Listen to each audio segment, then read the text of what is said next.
No, it's still really, really fuzzy. We will flag it for our IT staff and see if we can help out. Switch the microphone input. Yes, now we can hear you. Great, thank you. Thank you.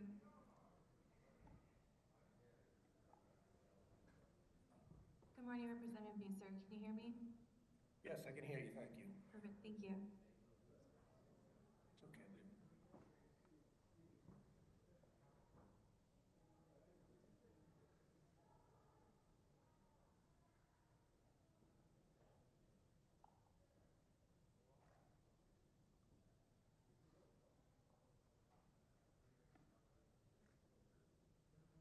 Good morning and welcome to a hybrid House Foreign Affairs Committee hearing. In a moment, in accordance with House rules and regulations, the host will mute all participants other than Chair Meeks.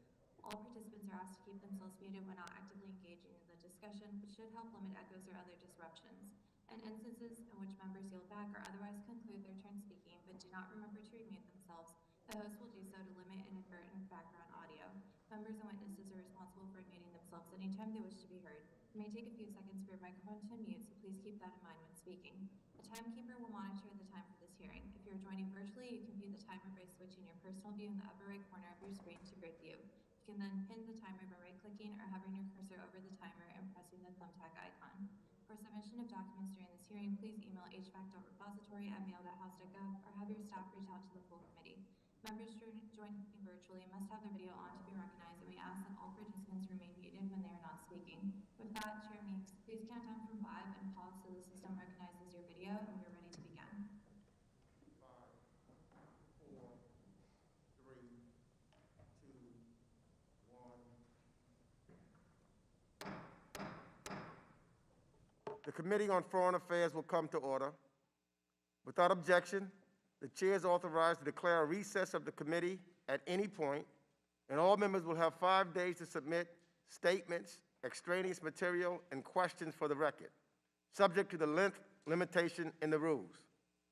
To insert something into the record, please have your staff email the previously mentioned address or contact full committee staff. As a reminder to members, please keep your video function on at all times, even when you are not recognized by the chair. Members are responsible for muting and unmuting themselves. Consistent with House rules, staff will only mute members as appropriate when they are not under recognition to eliminate background noise. I see that we have a quorum, and I now recognize myself for opening remarks.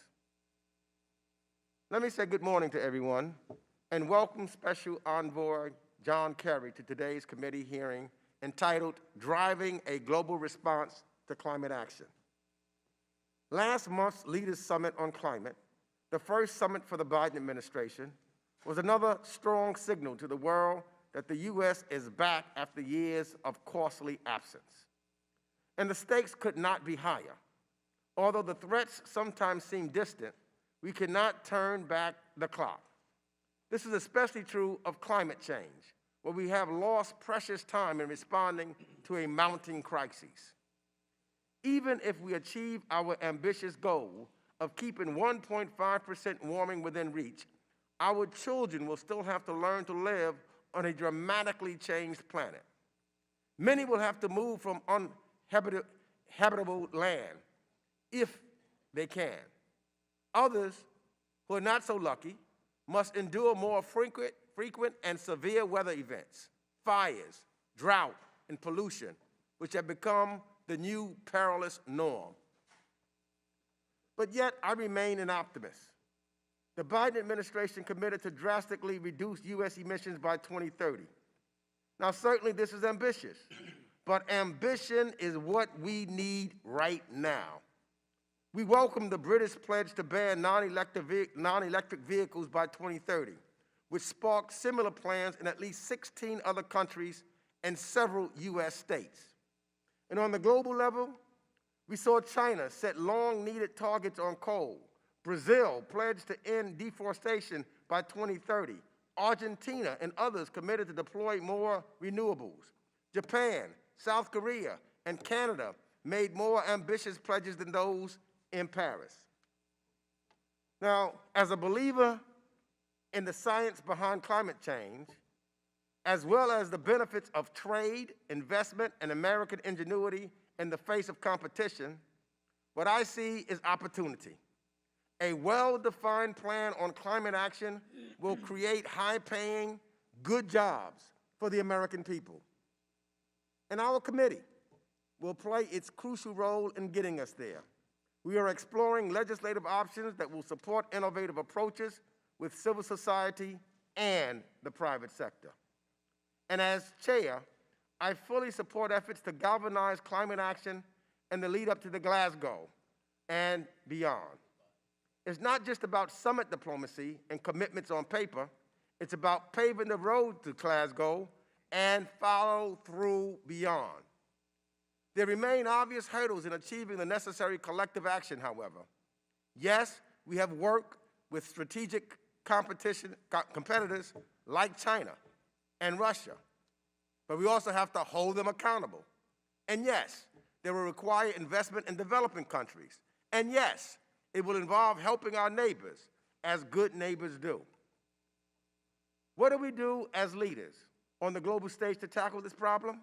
We work strategically with other ambitious countries to spark the momentum leading up to Glasgow. This includes the G7 and the G20, which shows the multilateral approach has us moving in the right direction.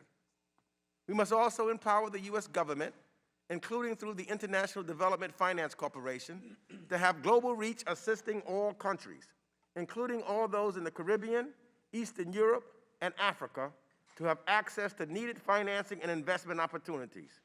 When it comes to building a green, resilient economy, adapting and protecting one's people, countries should not be left with only China as an option, whose investments often come with strings attached. Financing options should not be based solely on income criteria, but on vulnerability and risk to external shocks. In the years since, we've survived the hottest years on record and emitted the highest levels of carbon in human history. The gap of what is being done and what needs to be done has also grown.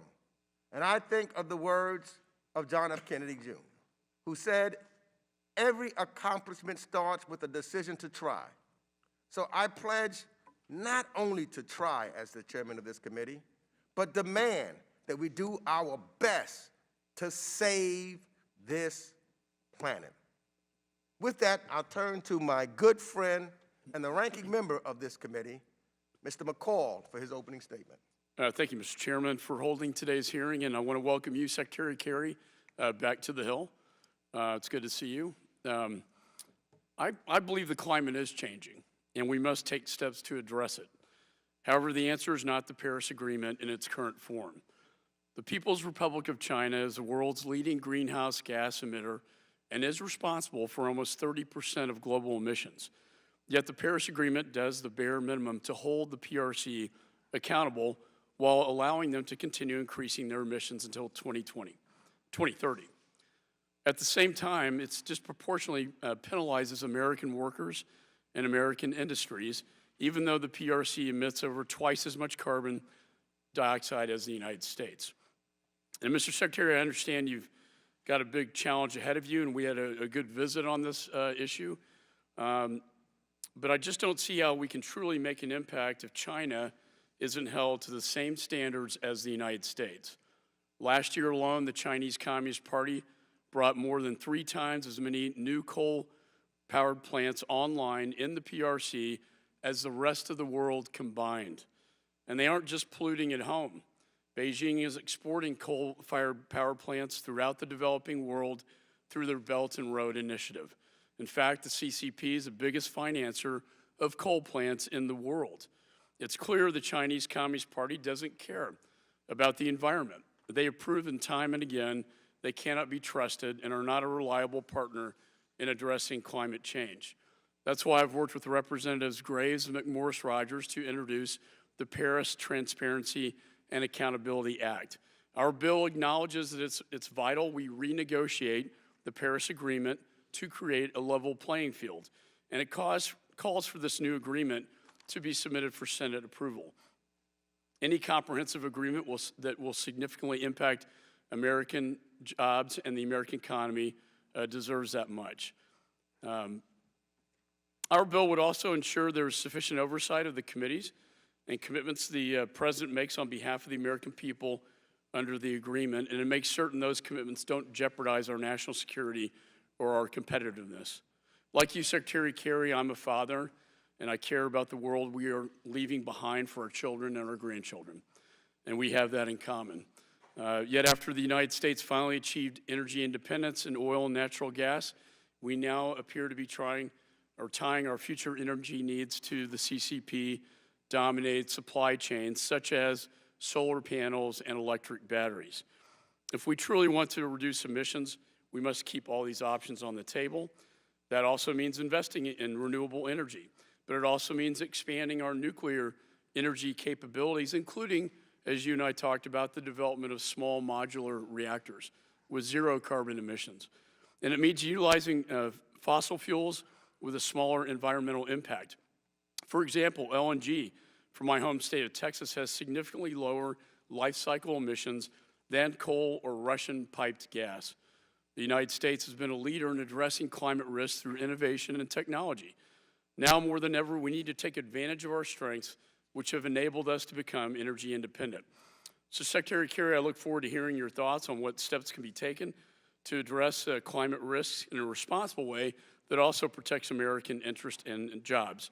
And before I close, I and many of my colleagues are concerned by alleged conversations that you have purportedly had with Iranian Foreign Minister Zarif after you were Secretary of State.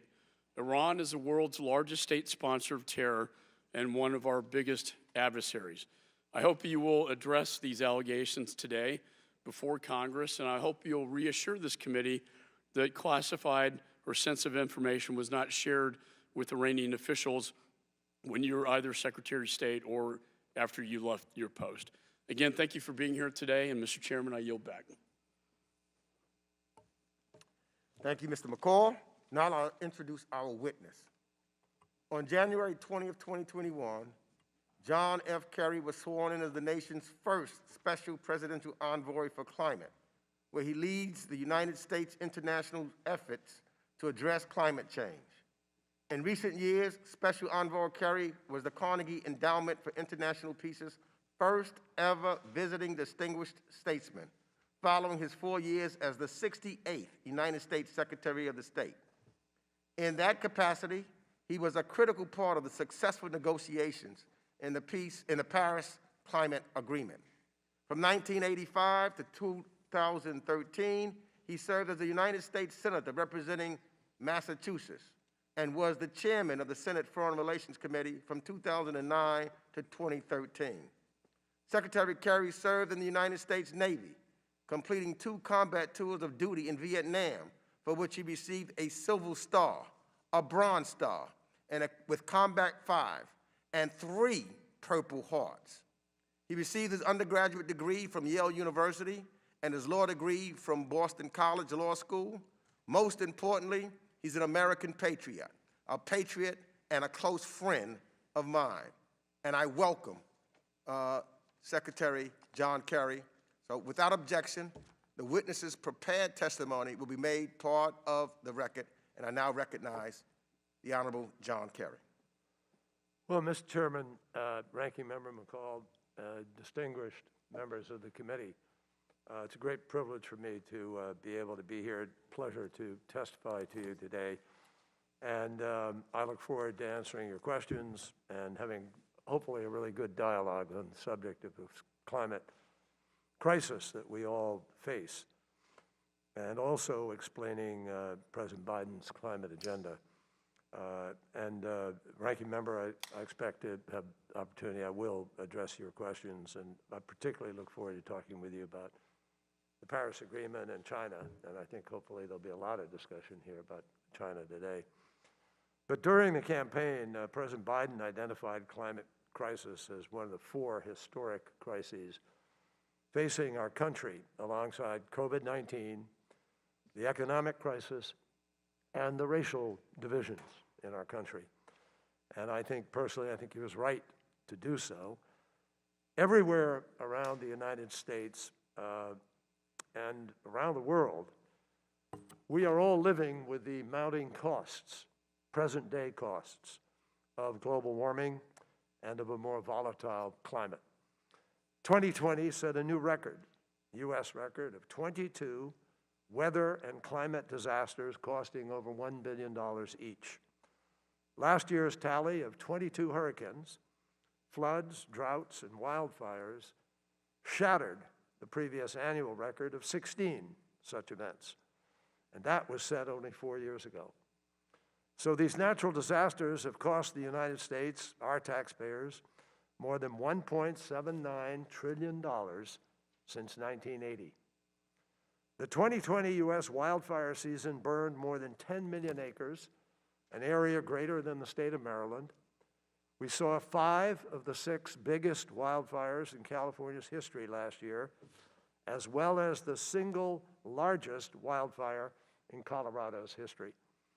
2020 was the warmest year on record. The last decade was the warmest decade on record. The decade before that, the second warmest. The decade before that, the third warmest. You don't have to be a scientist to begin to feel that we're looking at a trend line. For the first time in our country's history, NOAA now considers Fairbanks, Alaska, as a warm summer continental climate, because for 4 months of the calendar year, the average temperature is now 50 degrees Fahrenheit or more. As my friend Secretary Blinken noted recently, we're fast running out of records to break. And that's why I was so honored to be asked by the President to lead his all-out diplomatic effort to ensure that the United States is once again a global leader in combating the climate crisis. As the Special Presidential Envoy for Climate, it's my job to make sure that the rest of the world sees that the United States is re-engaged, re-energized, and rededicated to tackling the climate crisis both at home and abroad. In practice, that means marshaling all of our resources to ensure that we can keep a 1.5 degrees Celsius within reach. That's the target. Scientists started out in Paris, ranking member, with a well below 2 degrees. But then, because the island states and very vulnerable nations thought that wasn't good enough, 1.5 was adopted, and now, as of 2018, when the scientists reported back on where we were, they said, we got to try and achieve the 1.5. So unless emissions targets across the world are enhanced and implemented, we are now headed into a dangerous world above 3 degrees Celsius of warming. That's the current direction we're on. Now, keeping 1.5 degrees alive is our North Star over the months to come, but achieving that goal is going to mean bending the emissions curve downward substantially by 2030. That makes this the decisive decade in the climate fight.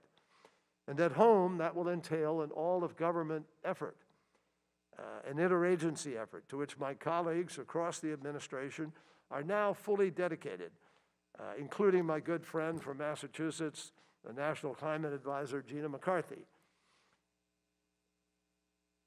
My friends, I spent 28 years as a senator and 4 years as Secretary of State, and I have voted on important issues like you do and are now.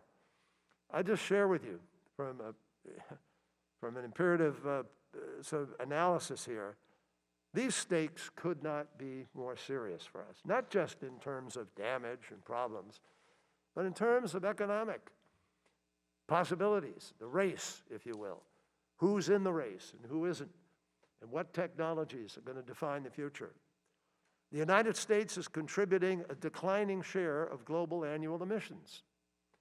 The Biden administration has made important and measurable strides just in the first weeks.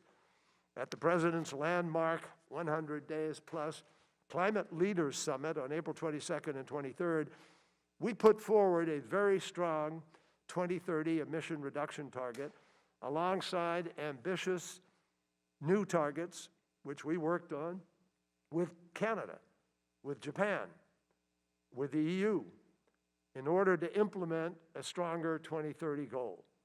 And the UK has set a new pace-setting 2035 goal with a 78% reduction in emissions. Many of our closest allies, a coalition accounting for more than half of the global economy of the world, are now clearly committed to climate technology leadership and the pace of emissions reductions required globally to meet the goal of keeping 1.5 degrees alive. That means 55% of the global GDP is now committed to move in the direction of keeping 1.5 alive. But it also means that 45% is not yet. And that's the challenge, Ranking Member, that you raised with China and others, and we'll talk about it. South Korea came in with a recent announcement that it will strengthen its 2030 target later this year. And we're far from alone. Argentina has updated its 2030 target. It's ramping up renewables, including sourcing from US suppliers. So we gain.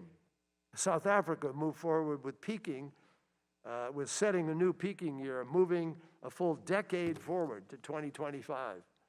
Additionally, the Chinese government did commit to implement the Kigali Agreement to the Montreal Protocol to phase down HFCs, and they indicated that they will now strictly control coal-fired power generation projects, building on their 2020 commitment to achieve carbon neutrality before 2060.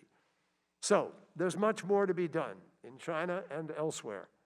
And we're working with partner governments to secure enhanced action and additional pledges ahead of the COP26 Global Climate Summit in November.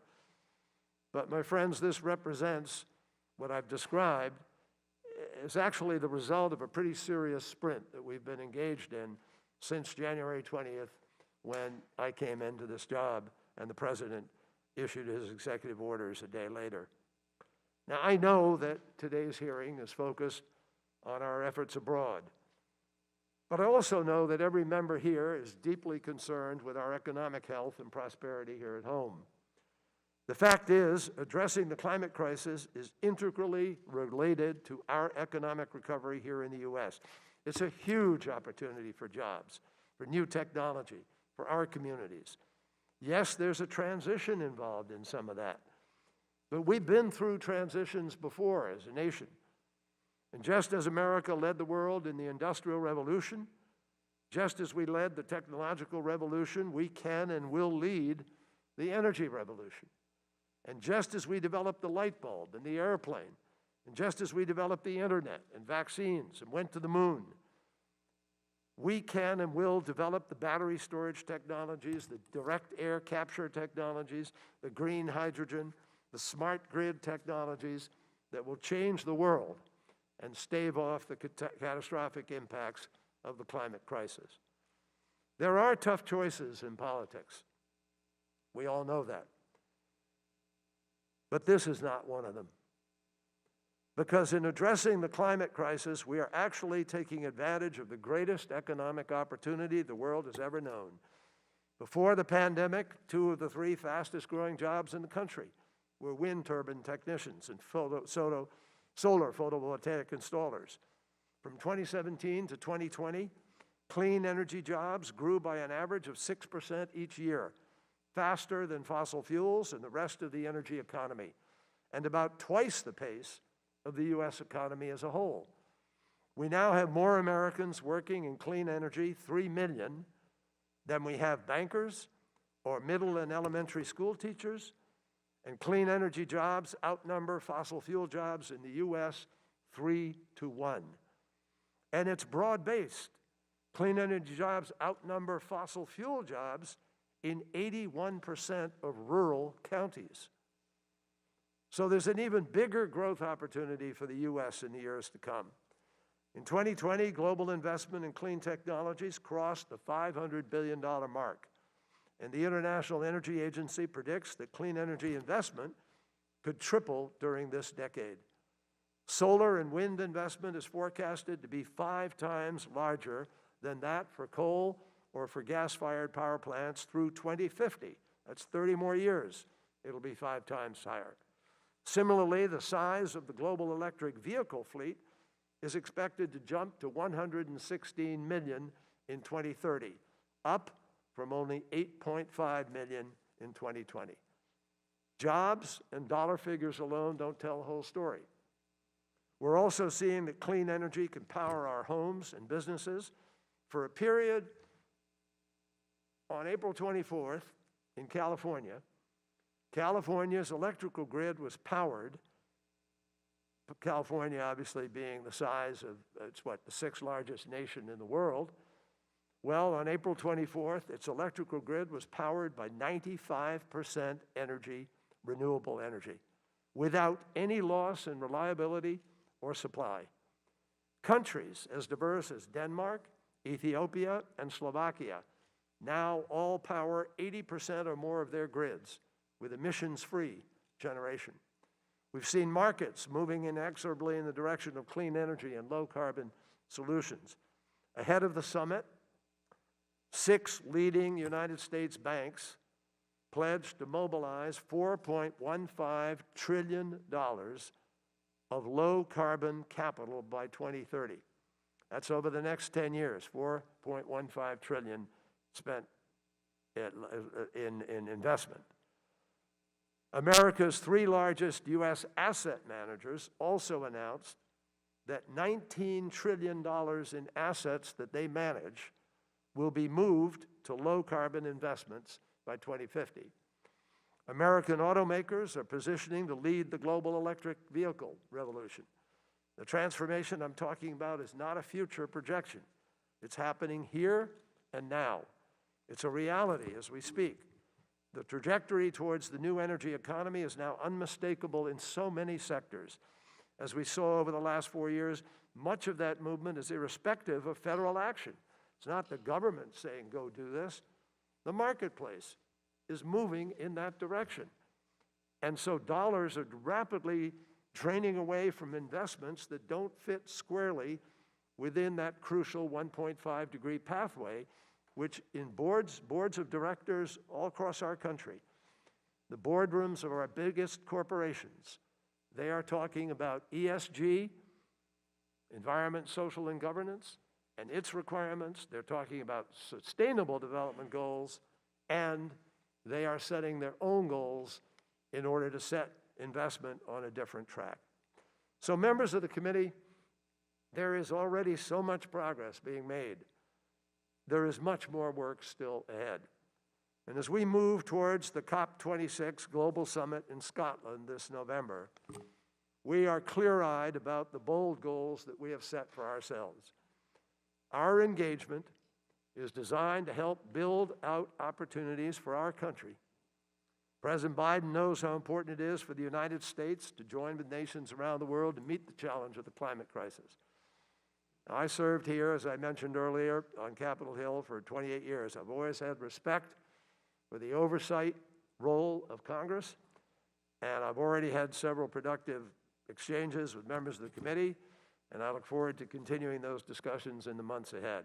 I welcome your guidance and your feedback and input as we work to implement a critical agenda for our nation and for the world. It's ambitious, but it's also essential. So I thank you, and I look forward to your questions. Thank you, Secretary Kerry, for your testimony. And I, too, look forward to a insightful conversation and dialogue and questions with our members. I want to inform all members we have a hard 1 p.m. stop. And so from henceforth, I will be adhering strictly to the 5-minute rule. So I'm going to be not meaning to be disrespectful to anyone. At 5 minutes, I will be banging the gavel. Mr. Chairman, I'm sorry to interpose, but I was just asking my staff. I thought we originally, I think the hearing was set from 10 to noon, and I can push to 12:30, but I am flying commercial and have a flight that I have to make, so I have to leave here by 12:30. Got it.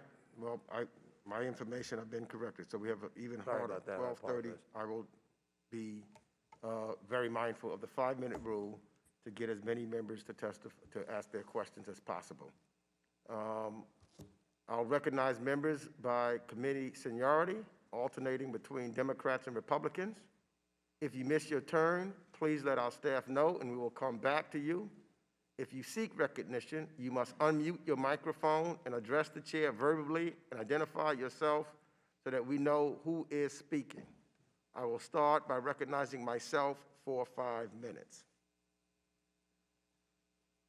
Mr. Secretary, vulnerable communities across the world are already facing severe adverse impacts of climate change through drought, crop failures, severe weather events, rising seas, and even a changing ocean chemistry. Those that can move and adapt, they will.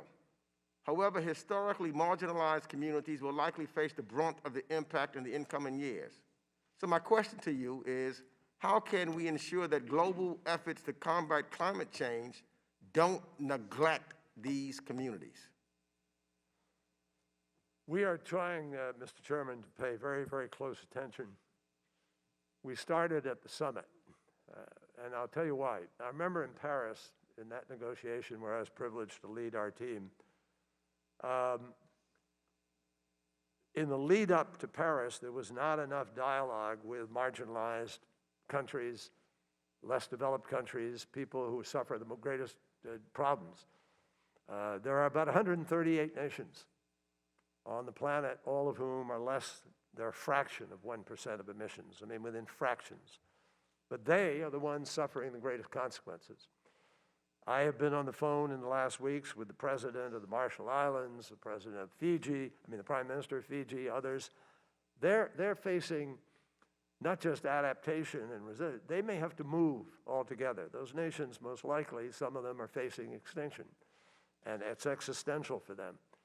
So we invited those nations not to wait until we get to Glasgow. We had about 20 of those nations involved in the climate summit the president just had. So the president invited the 20 biggest emitters in the world, biggest, most powerful economies. We had President Xi, we had Russia, we had Modi, so forth.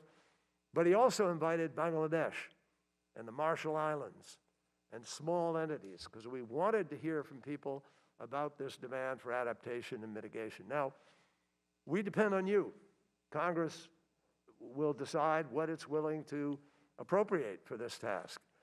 The president has put forward a proposal to double the amount that we're doing for adaptation and to triple the amount we're doing for resilience on behalf of other countries. And as you know, there is a Green Climate Fund. It has maybe about $10 billion in it total at that point. It is a part of the larger commitment made in Paris for the world to mobilize about $100 billion on an annual basis by 2020 in order to help those nations do what they need to do to respond to this crisis. We've never been able to get to the 100 yet. We're at 80 billion right now. And I think it's going to be very difficult in Glasgow if the developed world can't step up. Let me put this in perspective. 100 billion to try to help 138 nations that some of them don't even have electricity, to be able to respond to what's happening. Measure that against the fact that about 2 or 3 years ago, we all spent here in America $265 billion just to clean up after 3 storms, Harvey, Maria, and Irma. Irma had the first sustained winds of 185 miles an hour for 24 hours. Harvey dropped more water in the greater Houston, Louisiana area in 5 days than goes over Niagara Falls in an entire year. And Irma and Maria, we all know, savaged the infrastructure of Puerto Rico. So if we don't want to just rebuild, and we want to get the world enlisted in this, we've got to begin to look at some greater effort to help countries adapt and to help people build resilience so that we are a global community shifting our energy bases in an appropriate way to avoid this crisis in the long run. And I think this is something that President Biden is going to continue to try to ask you to help him with and help our country do, because a lot of people are going to suffer if we can't do that. And the military, by the way, our own military will tell you that climate crisis is a threat multiplier. And so conflict will grow as people are fighting for a place to live, a place to have water, a place to be able to feed themselves. And we already do have climate refugees on the planet. So our responsibility. My time has expired. I now recognize Ranking Member McCall for 5 minutes. Thank you, Mr. Chairman, and welcome, Mr. Secretary. You have a very enormous challenge, but very important one in front of you. Secretaries Blinken and Pompeo both said that the CCP is committing genocide against the Uyghur Muslim population. Last month, this committee marked up a bill I introduced along with Chairman Meeks condemning this genocide. You recently said that, were quoted saying, "We have other differences on human rights, but those should not get in the way of something that is critical as dealing with climate." And I know you can try to compartmentalize it. The problem is it's intertwined, because when you look at the supply chain, you look at China, they dominate the critical mineral supply and solar supply chains, all coming out of the Xinjiang province, which we believe is using slave labor to create these renewable energy sources. So my question to you is, how can you assure us or ensure that this quest that we're on, that slave labor coming out of China, where genocide is taking place as we speak, are never a part of the climate solution in the United States? You're absolutely correct. Ranking Member McCall, it is a problem. Xinjiang province not only produces some of the solar panels that we believe are being, in some cases, produced in forced labor by Uyghurs, but also there are a significant amount of rare earth mineral that's used in the solar panels themselves. It is my understanding that the Biden administration is right now in the process of assessing whether or not that will be the target of sanctions. I've heard some discussion about it. I'm not privy to where that decision is at this point in time. But I can tell you that nothing can be traded. And I've made that very clear. President Biden's made it very clear. Climate is existential for everybody on the planet. We have to deal with it. And because China is nearly 30% of all the emissions on the planet, China's got to be part of the solution, not a bigger part of the problem. So we've had very direct conversations with the Chinese on this. They have moved somewhat in the course of the last month and a half, 2 months after we've engaged. For instance, they had a peak date of peaking in terms of their emissions by 2030. That's where we began. And they were not willing to change it. And in addition, they were not even discussing mitigation during the course of the next 10 years. Well, we've been having some very serious conversations about the reality of the science, the 1.5 degrees, the need to hold it. And so China has now announced, President Xi announced a number of things. Number one, that they believe this is a climate crisis now. Our joint statement was entitled U.S.-China Joint Statement on Climate Crisis. They've never done that. They now have, in the body of the text, they've agreed they have to change and do something in the 2020-2030. They've agreed that the peaking now, they think may be able to take place by 2025-24. We don't know yet. So we're in an ongoing negotiation with them. And where we are at the aftermath of the summit that we had, where President Xi made some of these announcements, is that we've got to go back to work. We have 5 more months left to get them to embrace something that we believe you will view, hopefully, as a legitimate, initiative that makes sense. We're not there yet. And so I think both on the, and I've made it clear, there are serious issues, we all know, with China, the issues from Hong Kong to Taiwan to the South China Sea to access to the marketplace, cyber and cyber theft, and these are big challenges. But historically, we have always proven ourselves capable of negotiating even when we have big disagreements. Ronald Reagan went to Reykjavik and negotiated with the evil empire, Gorbachev, and they came away from there repurposing over 50,000 warheads, which we both had pointed at each other. If I just say in closing, I think your success is going to be tied to China. And I think the more you can hold them to the same standards as the United States, the more you can hold the CCP to the same standards as the United States, I think the more successful you will be, but we're not seeing that right now. Gentleman's time has expired. I just say it. I got to be strict on the 5 minutes. Sorry. I now recognize Representative Brad Sherman of California for 5 minutes. Ambassador Kerry, welcome back. This is dealing with climate change is not free. It's not going to pay for itself. But as you point out, it is the issue of our time. It is worth the effort. There's a tendency of Americans to think it's all about us. And if we just live our lives differently, everything will be as it should. Yet the United States and the EU combined are way less than 20% of the emissions. The US is 11%, the rest of the world almost 90%. So while the whole US government, the people of the United States are focused on reducing our emissions, you and you alone are able to head the effort to deal with almost 90% of the problem, while all your fellow Americans are focused on 10 or 11% of the problem. You have an important job. And as we focused on, we're dealing with China. And China has grudgingly made a few comments. As you just pointed out, they've been willing to use the word crisis. But the fact is, even if China uses the word crisis, even if they make a commitment, they may not actually do anything on the ground. What they do on the ground is more important than what they say.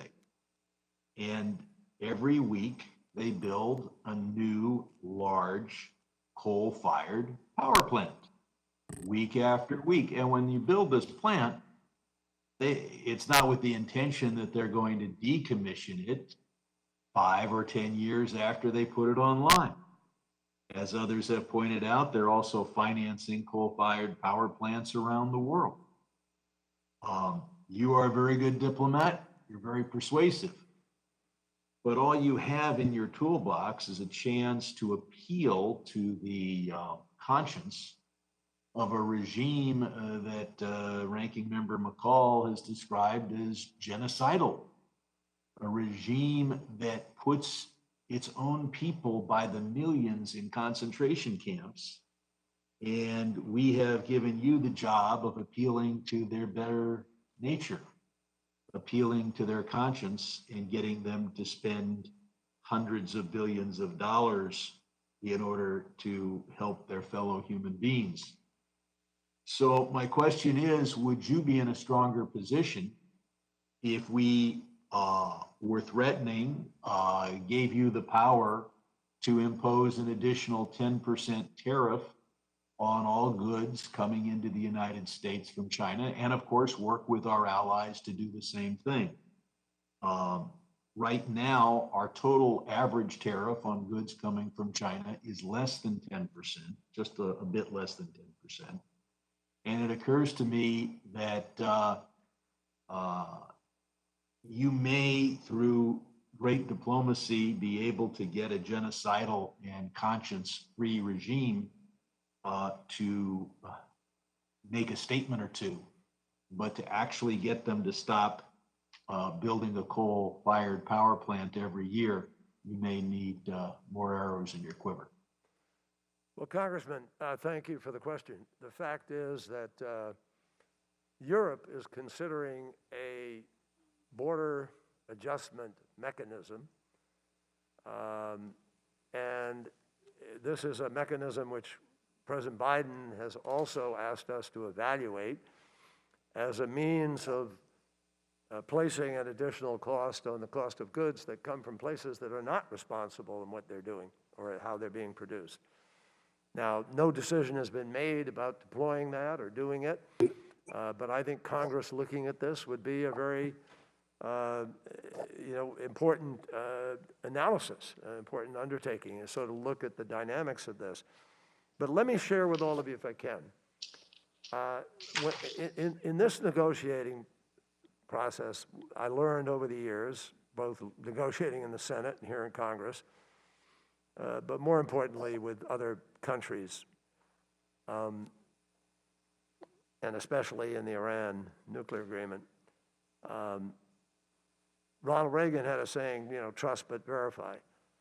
We changed that a little bit and had a saying, don't trust but verify. And in this endeavor with China, you've got to be eyes wide open. You can't go in and just take words. I apologize to you, Mr. Secretary, but members, I'll be mindful again, if you want your questions answered, you've got to reduce the amount of time you have to ask them, because I'm stopping at 5 minutes.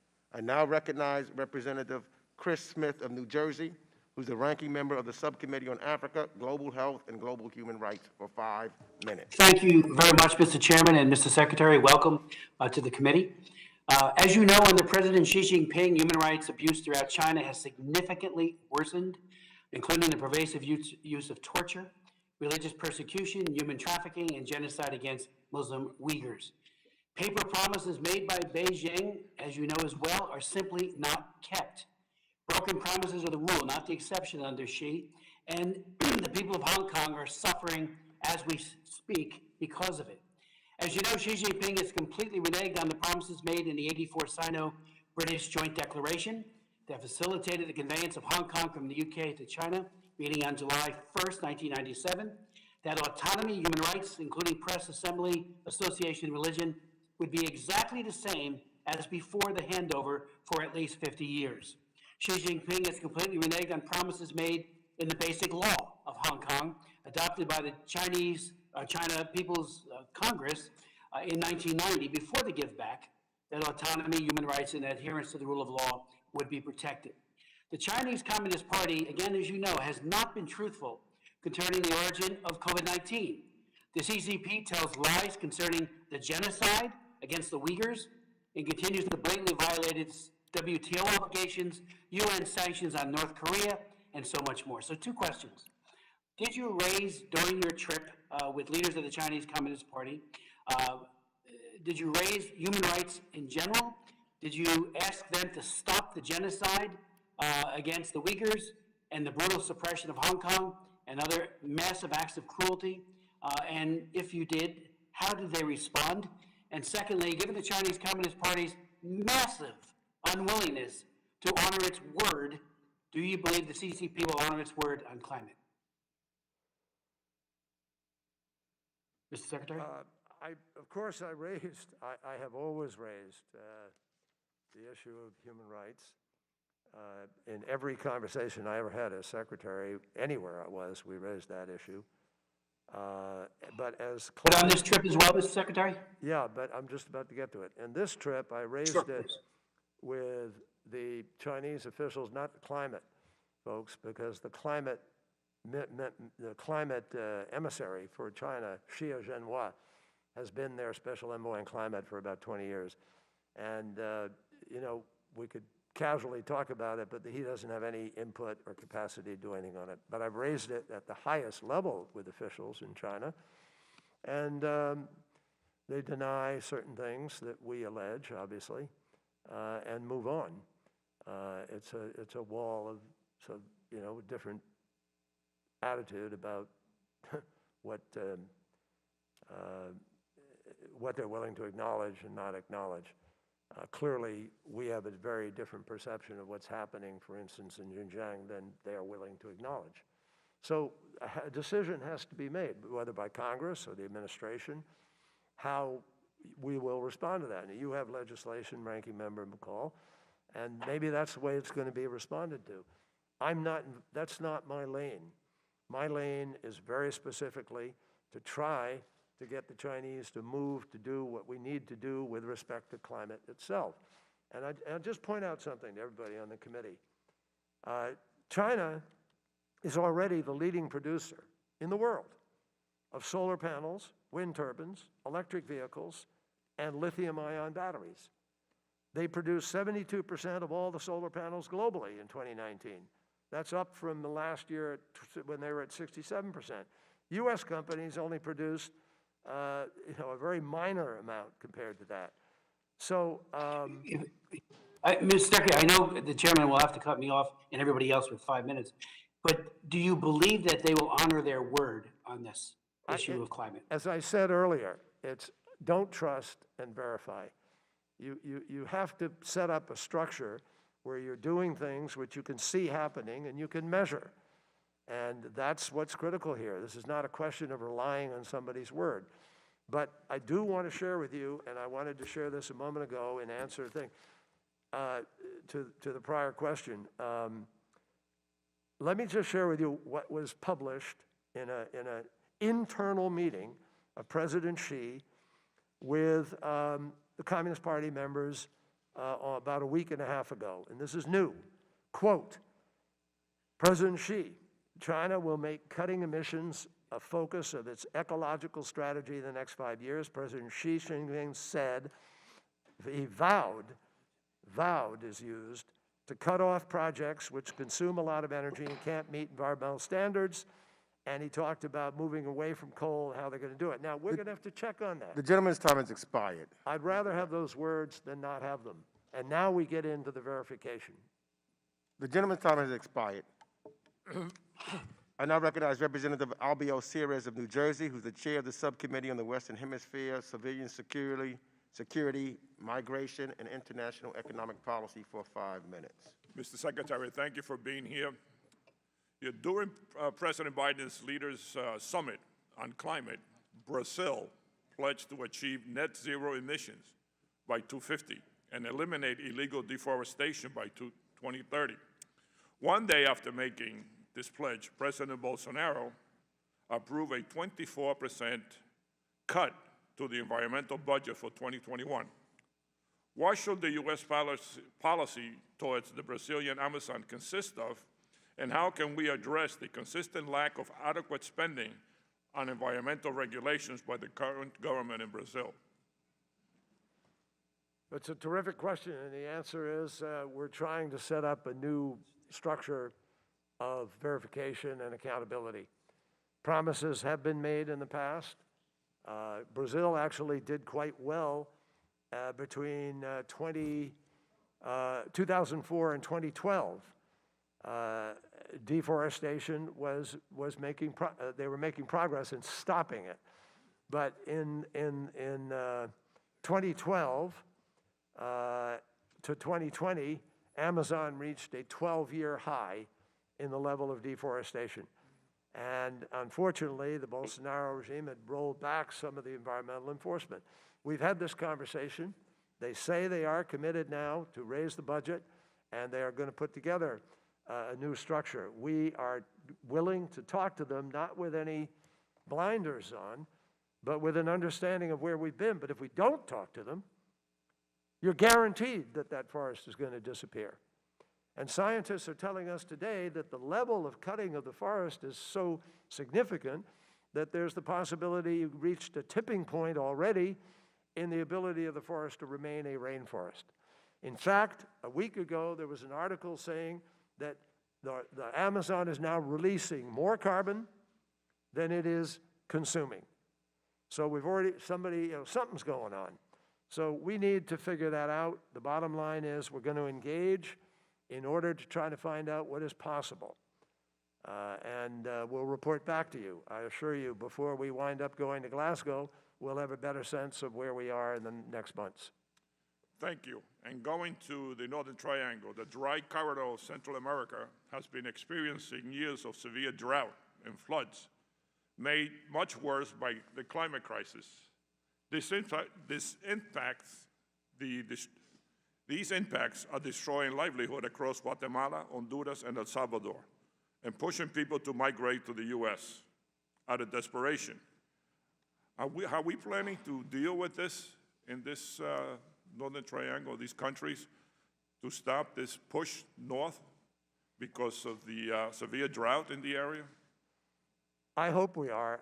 I think people are trying to put together those responses now, from what I understand. When I was secretary and the president was the vice president, we became very involved with those countries, with Guatemala, with Honduras, with El Salvador. We went down there. We met with the presidents.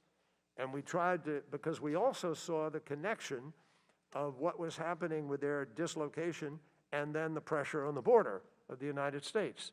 It was part of the pressure of people moving because they couldn't grow things anymore. And then that kind of serious impact on their livelihoods.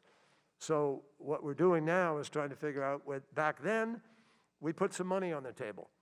We helped them deal with some of the problems within their community to be able to hold on to those populations and to be able to provide a food chain and a capacity to survive. But this is a harbinger of what may come as more and more regions are not able to pursue the livelihood that they used to pursue in the way that they did, because the climate is changing. So I know the administration is focused on this now and trying to, mobilize initiative. Thank you, Mr. Secretary. Gentleman yields back. I now recognize Representative Steve Chabot of Ohio, who's the ranking member of the Subcommittee on Asia, the Pacific, Central Asia, and Nonproliferation, for 5 minutes. Thank you, Mr. Chairman.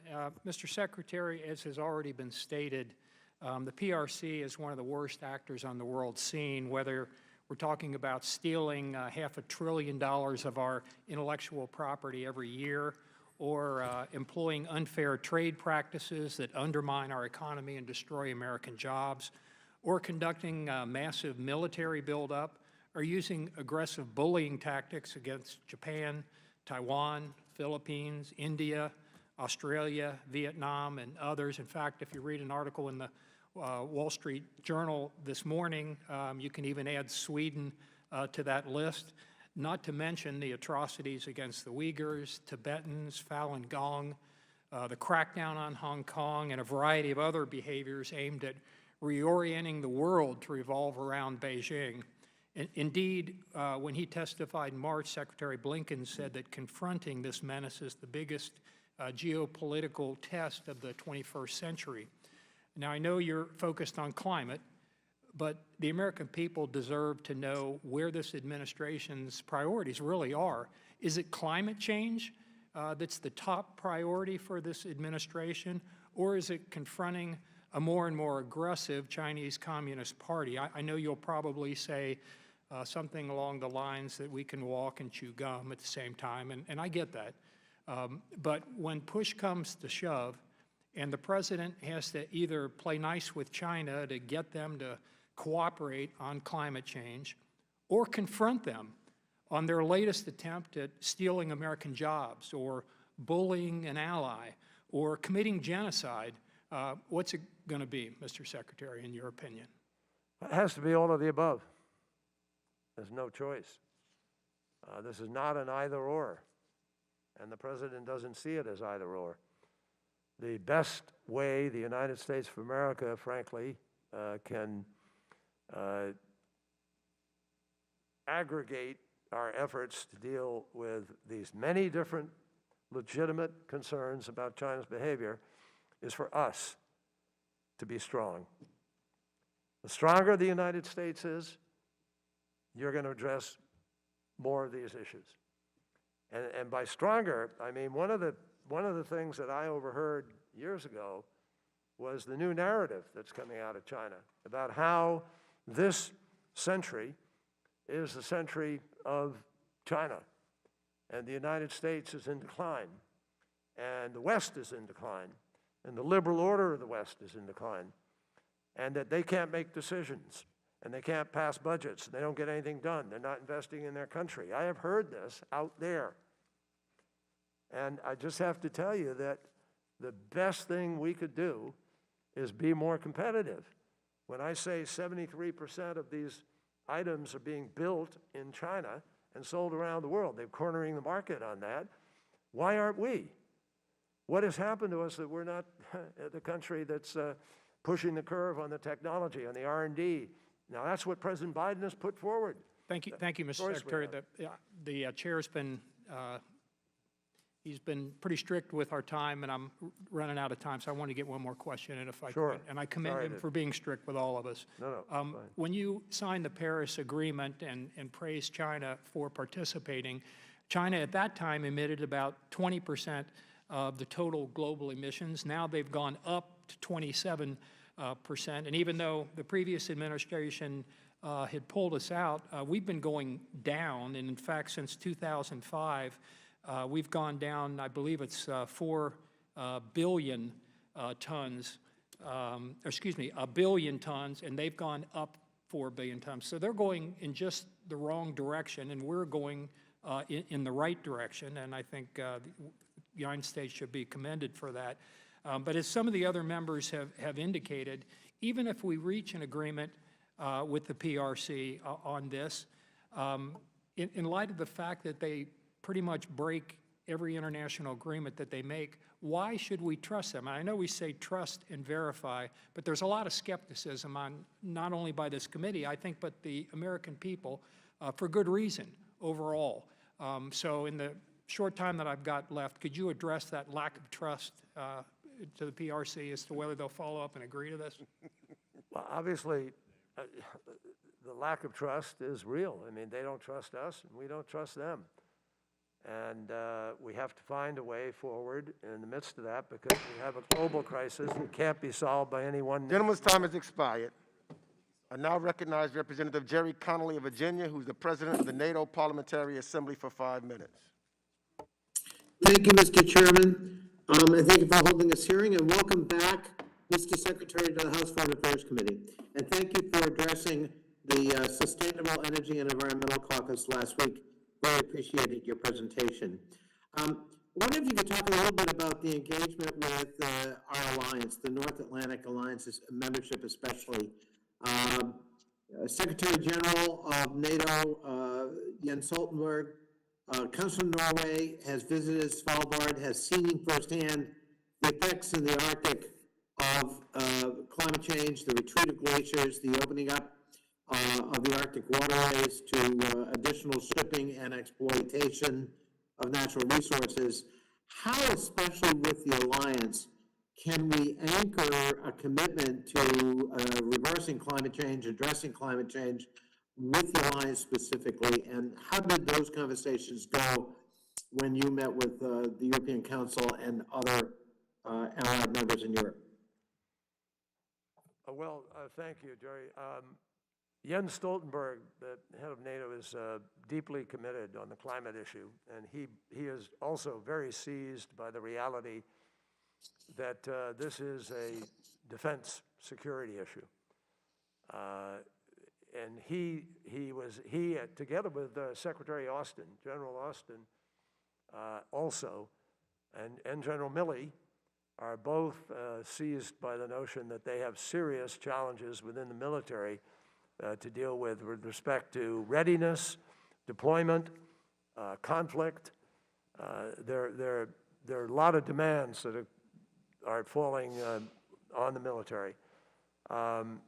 There's not a, quote, military solution here, but the military has a big carbon footprint, and it's already wrestling with the issue of fuels for aircraft, of supply chains, and so forth. I think, there are also some interesting contributions that current military capacity may provide with respect to the provision of power, because there are small unit nuclear capacity energy providers in literally small mobile reactors. And that may be something that is going to be combined with the technology that Bill Gates is pursuing for small modular reactors, which he is building a prototype on. And I met with a group at MIT recently who were talking about the possibilities of literally what they call a quantum battery, which is a small nuclear battery that is the size of sort of a container, the length of these tables. So they're very exciting things that Jens Stoltenberg and the military is starting to grapple with about how they will contribute their part, as well as be ready for the crises and the challenges that may come as a consequence of the threat multiplier that they believe the challenge is. Thank you, Mr. Secretary, and thank you for your leadership. I'm so glad you're in the position you are. We look forward to supporting you over the coming years. I yield back. The gentleman yields back. I now recognize Representative Joe Wilson of South Carolina, who's the ranking member of the Subcommittee on the Middle East, North Africa, and Global Counterterrorism for 5 minutes. Thank you, Chairman Greg Meeks, for your leadership, very positive leadership. Secretary Kerry, taking up with the issues of Congressman Steve Chabot. Last week, a report revealed the People's Republic of China greenhouse gas emissions exceeded those of the United States and other developed countries combined. China currently accounts for nearly 30% of global greenhouse gas emissions, not including emissions associated with the Belt and Road Initiative. Do these trends show a serious commitment to its advertised targets? Great question. Let me be clear, and I want everybody to, I agree with your fundamental premise. China produces more emissions than all the rest of the OECD countries put together. They are currently funding external coal-fired power. And what we've been working on, this is one of the things we've really engaged on, and we've had some very heated discussions about this, because obviously it's not sustainable. There's no way the United States and the rest of the world can get to our goal if China doesn't join in and become part of it. It's not just China. There are other countries that are part of that 45%. We need to see greater reductions in India. India, however, Prime Minister Modi has made a commitment to deploy 450 gigawatts of renewable energy. We have created a partnership with India because of that commitment, because they don't have the finance and technology completely. So we're going to try to help them, bring the technology to the table, bring the finance to the table, and they have to do certain things internally to make this happen. But if you deploy in the next 10 years 450 gigawatts of renewables, then India is in keeping with the 1.5 degrees. So it's a huge step forward. It's worth the investment. And Mr. Secretary, what we again, need I'm is, so grateful for the leadership I just of want to make sure Prime Minister Narendra Modi. What a great job he has done for the people of India. On another issue, what's the administration's justification for canceling the Keystone XL pipeline, which created American jobs, but refusing to implement the required sanctions on Nord Stream 2 pipeline, which promotes the Russian intimidation of Europe? well, I don't know where the latest is on the Nord Stream, so I can't speak to that here with any authority.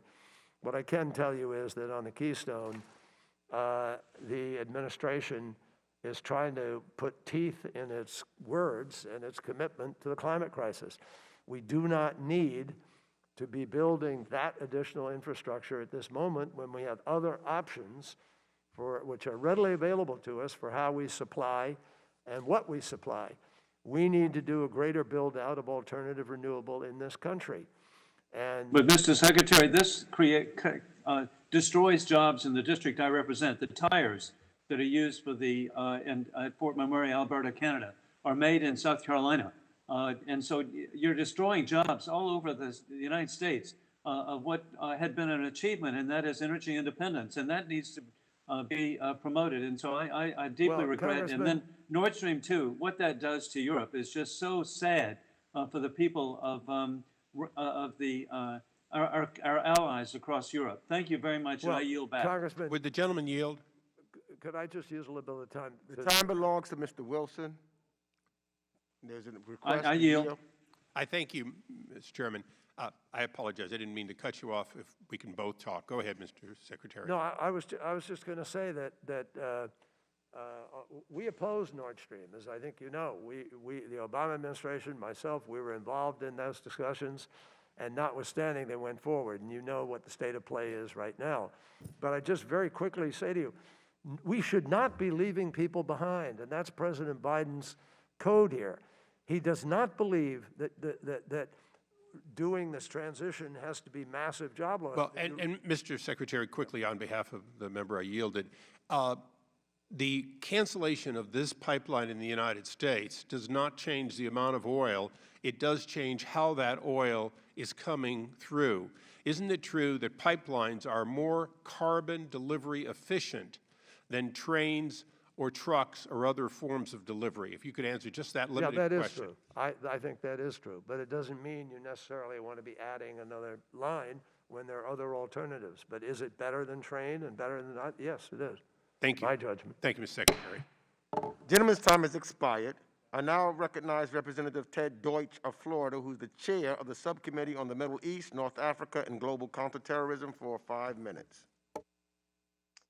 Thank you so much, Mr. Chairman. Secretary Kerry, it's good to have you back. Your appointment as Special Presidential Envoy is, I think, a strong signal by President Biden right out of the gate that he attaches great significance to this issue. I've been heartened by your administration's pace, ambition, and I think pragmatism, as evidenced by the bold yet achievable initiatives that were announced at the President's Summit last month. As the founder and co-chair of the bipartisan House Climate Solutions Caucus and a member of Congress from South Florida, I know firsthand how important it is that we approach the challenge with realism as much as with urgency. Sea level rise, intensity of storms, so many ways that climate change is impacting us right now. That's why we reintroduced the Energy Innovation and Carbon Dividend Act in April to put a price on carbon. The legislation will help the U.S. reach net zero carbon emissions by 2050 and will return 100% of the net revenue back to American families to help them afford any increase in energy costs and have money left over to help with the daily expenses as our nation recovers still from the pandemic economy. So I wanted just to ask about your coordination with our geopolitical partners on how to present a united front when dealing with countries with which we have a more adversarial or difficult relationship. So you talked earlier about the EU. If you could expand upon that, is part of the strategy to stay aligned with the EU specifically on carbon pricing schemes and carbon tariffs so that we can collectively pressure China on this issue more effectively? Let's start with that. No decision has been made at this point in time about carbon pricing. The president is not in his current plan. He is obviously embracing a clean electricity standard. That would be one big step forward if Congress were to come together on that. But I think you all need to develop further what that proposal might look like and whether or not it's passable. We do have to do that. We will have those conversations. This is a moment when so many, as you well know, so many companies already price carbon in their own analysis. They're simply waiting, as I think so many are, for the price to be imposed so that we can actually see this urgent approach that will get us to net zero. But I just want to get back to the question. You could broaden it if you like, if you care not to talk about carbon pricing, but just generally staying aligned with the EU and bringing collective pressure on China. Can you speak to that, the approach that you're taking there, and how that can lead to the results that we're all looking for? Well, I just had a meeting yesterday, or I think it was yesterday or the day before, with all of the European foreign ministers. I did it virtually, obviously, with them in Brussels. And we discussed exactly this, is alignment as we go into these next 5 months going into Glasgow. We agreed to work extremely closely together, that we needed to unify, particularly with respect to some of our conversations with China, with other countries where we're trying to move more rapidly to a mutuality of effort here. So the answer is yes, we're trying to align as much as we can, but we're also trying to solicit from them help with other countries. I mean, my small staff that I have is engaged with really major dialogues with about 25 nations right now. I mean, running around the world, Indonesia and Australia and many others. And we're trying to get Europe to come together with us in that effort because there's much that they can bring to the table. They have great expertise, great technology, and a huge commitment on this because Europe has committed to a 55% reduction. And in Germany, the Constitutional Court of Germany just decided that the government was not doing enough for future generations. And Angela Merkel, the chancellor, had to go back to the government. They just put together a new plan. They've moved up by 5 years their commitment to net zero, and they've raised the level of their reductions to about 65%. So there's a serious effort here, which we hope to bring to the table. Gentleman's time has expired. I now recognize you. Representative. Point of order, Mr. Chairman. Point of order. Point of order. Are our questions and the Secretary's responses so unimportant that we must cut him off? I know we want to get to everybody, but we are here to hear his answers. Is that Yes. so important? And as minded members, you can form your questions without statements. If you make statements, it's going to mean his reduction of time. Totally agree, but can we hear his answers? If within the time frame of 5 minutes, you can. So not that important, check. I now recognize Representative Scott Perry of Pennsylvania for 5 minutes. Thank you, Mr. Chairman. Mr. Secretary, would you say you have a good relationship with Foreign Minister Zarif? Right now, I don't have a relationship with the foreign minister. Well, when you had one, when you were negotiating, was it good or was it bad? I would characterize it as professional. Okay, professional. You still got a security clearance? Do I? Yes. Yes, I do. You do. Okay, so you're a smart guy, Navy lieutenant, senator for many decades, Secretary of State. You know that since 1979, Iran is responsible for killing more Americans than any other nation state, right? I suppose you know that. I've heard that. Yeah, of course. You went to Yale, so you're probably familiar with 50 U.S. Code 2204, 18 U.S. Code 2381. I suspect I'm not going to get into it. If you want me to, I will. But, Mr. Secretary, the foreign minister claimed that you had discussed more than 200 Israeli operations against Iranian-backed terrorists in Syria. Did you provide information to Mr. Zarif on Israeli operations against Iranian-backed terrorists during or following your tenure as Secretary of State? On no occasion. Never. Never. So Mr. Zarif is a liar. Mr. Zarif may be confused or incorrect, or he's trying to embellish his. What I read about that article said that he was portraying himself as out of the loop and whatever, and quite emotional, apparently, is what I read. And I've seen him be quite emotional, and I can't vouch for why he did or what he said. I'm just telling you that didn't happen. End of story. That never happened. And I know you're not under oath, but we've seen many administration officials come to this Congress and lie straight-faced to members of Congress. You're saying, for the record, that never occurred. The first time I ever heard this number 200 was when I read the article a few days ago. I've never heard of that. Well, that is heartening to hear, but I will tell you that there's reason for suspicion in this Congress and across America, and I just want to go through the record. In 1985, you as senator traveled to Nicaragua against the administration's wishes to meet with Marxist leader Daniel Ortega.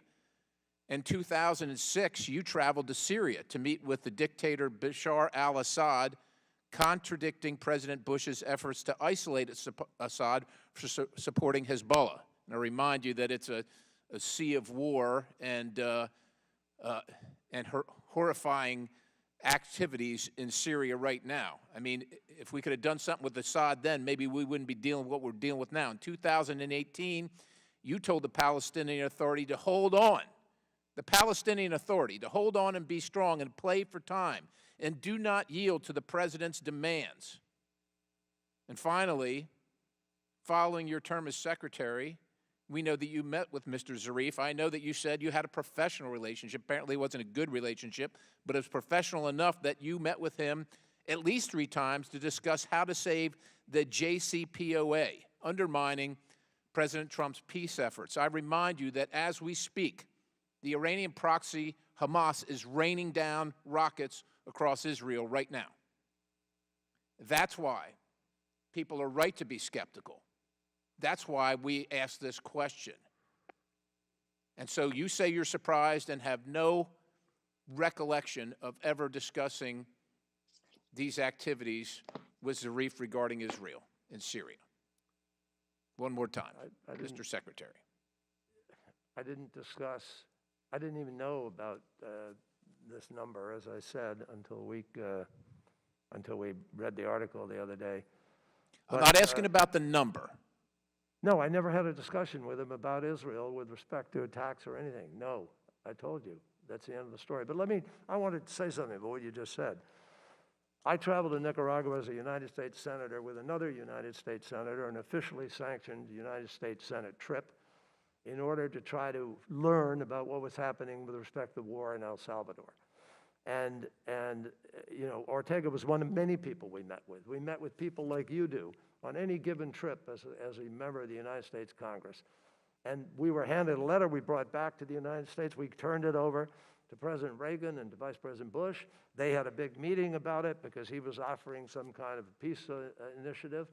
And that was the end of it. We didn't have any further involvement or engagement. He's a brutal dictator and a communist. You're damn right. Yeah, that's You're exactly damn right. Should be supporting America. The gentleman's time has expired.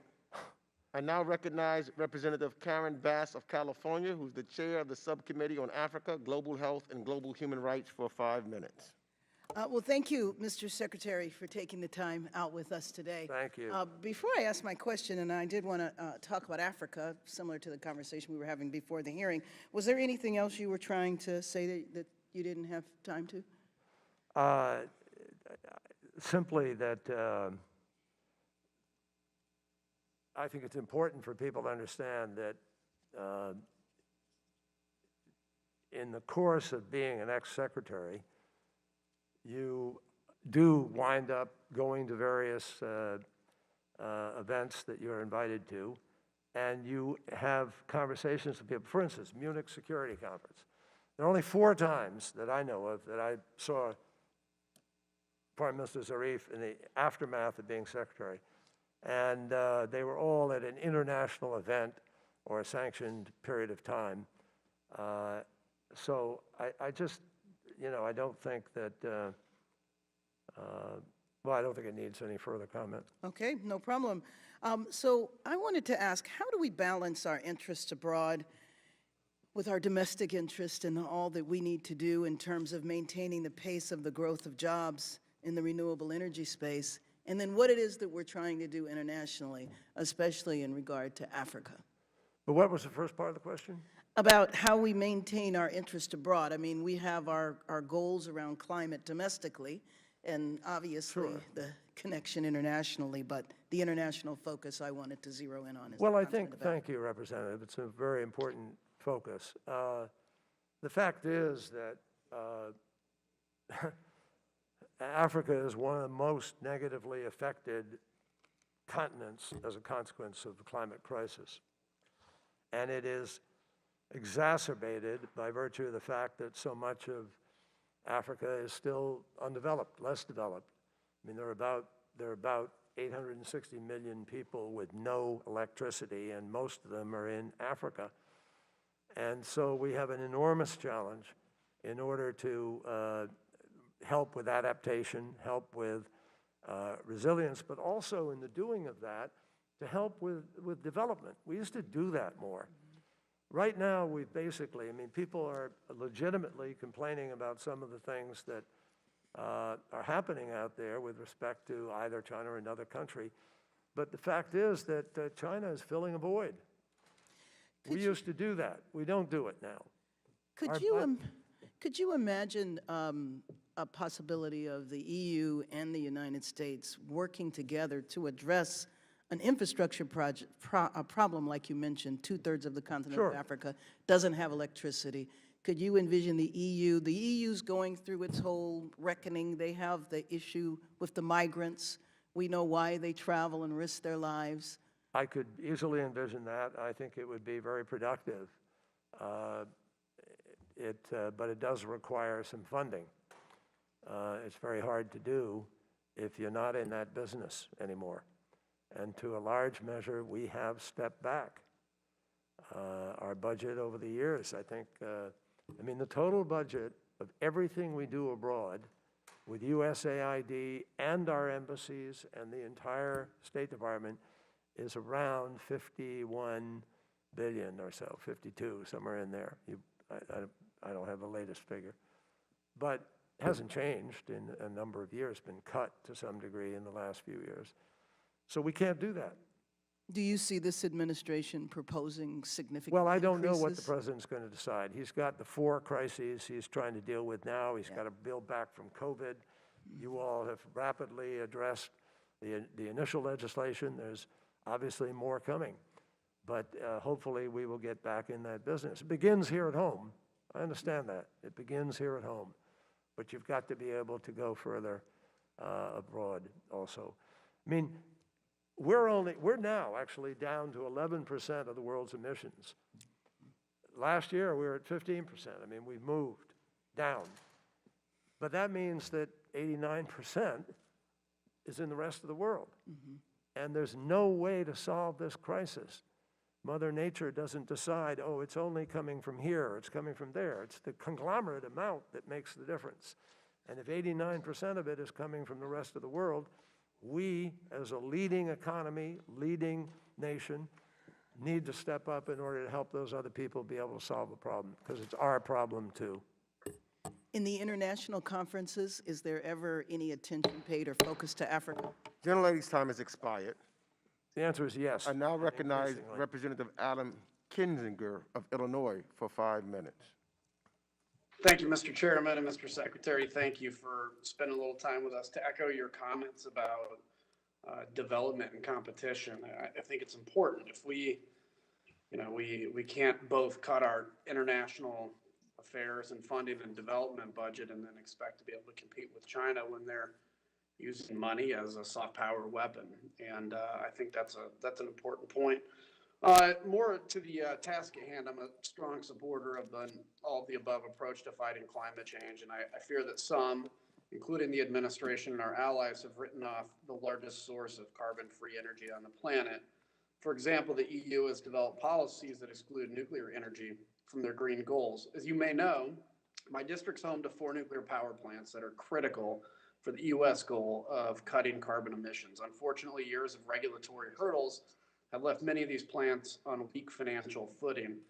Would it be possible for the United States to meet our climate change goals if we took a similar approach to nuclear as our European colleagues have? And maybe with that, if you can explain why in the fight against climate change, the EU appears to be taking this tool off the table.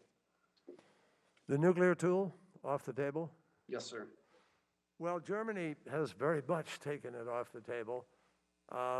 Others have not. As you know, France provides about 70-some% of all their power comes from nuclear. 20% of our power comes from nuclear. We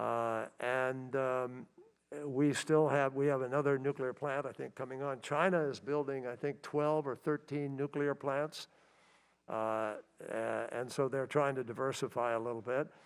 But nuclear has been off the table, obviously, for a number of reasons. It became uneconomical in the aftermath of a combination of 3 Mile Island, Fukushima, and Chernobyl. And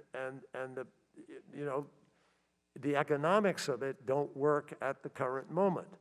On the other hand, there are lots of people who believe that it may become very difficult to get the kind of base load guarantee we need for our businesses and our homes and communities without having something like small next generation, fourth generation modular nuclear as part of the mix. So it is being pursued. I think the US government is currently putting something like $500 million or so into the R&D and development of this. Bill Gates is putting a similar amount of his own money into it and building a prototype. And it may well be that this is going to come back into the dialogue because the pace at which we have to reduce is so significant. I am told by scientists and experts in the field of emissions reduction that about 50% of all the emissions we need to cut are going to come from technologies that we have not yet developed or taken to the marketplace. So if that, I mean, that's astounding. So whether it's direct air carbon capture or green hydrogen or storage, we still have a lot of discovering to do. And whoever breaks through on those things, boy, that's going to be, you know, that'll be competition for the wealth of Amazon and Bezos and others. It's going to be an extraordinary amount of money made by people who come up with several weeks of storage or with a cheap green hydrogen. Thank you, sir. I don't mean to cut you off. I just do have another question and appreciate it. So I introduced with Congresswoman Spanberger the Energy Resources Governance Initiative Act, which would formalize an initiative at state to make sure that the U.S. and our allies are leading the way in responsible mineral sourcing. Unfortunately, many of our clean energy technologies purchase their materials from the Chinese Communist Party, who are the world's leading polluters. What else can be done not only to push back on the CCP's policies, but to encourage American companies to source their materials from responsible partners? Well, I think you create incentives.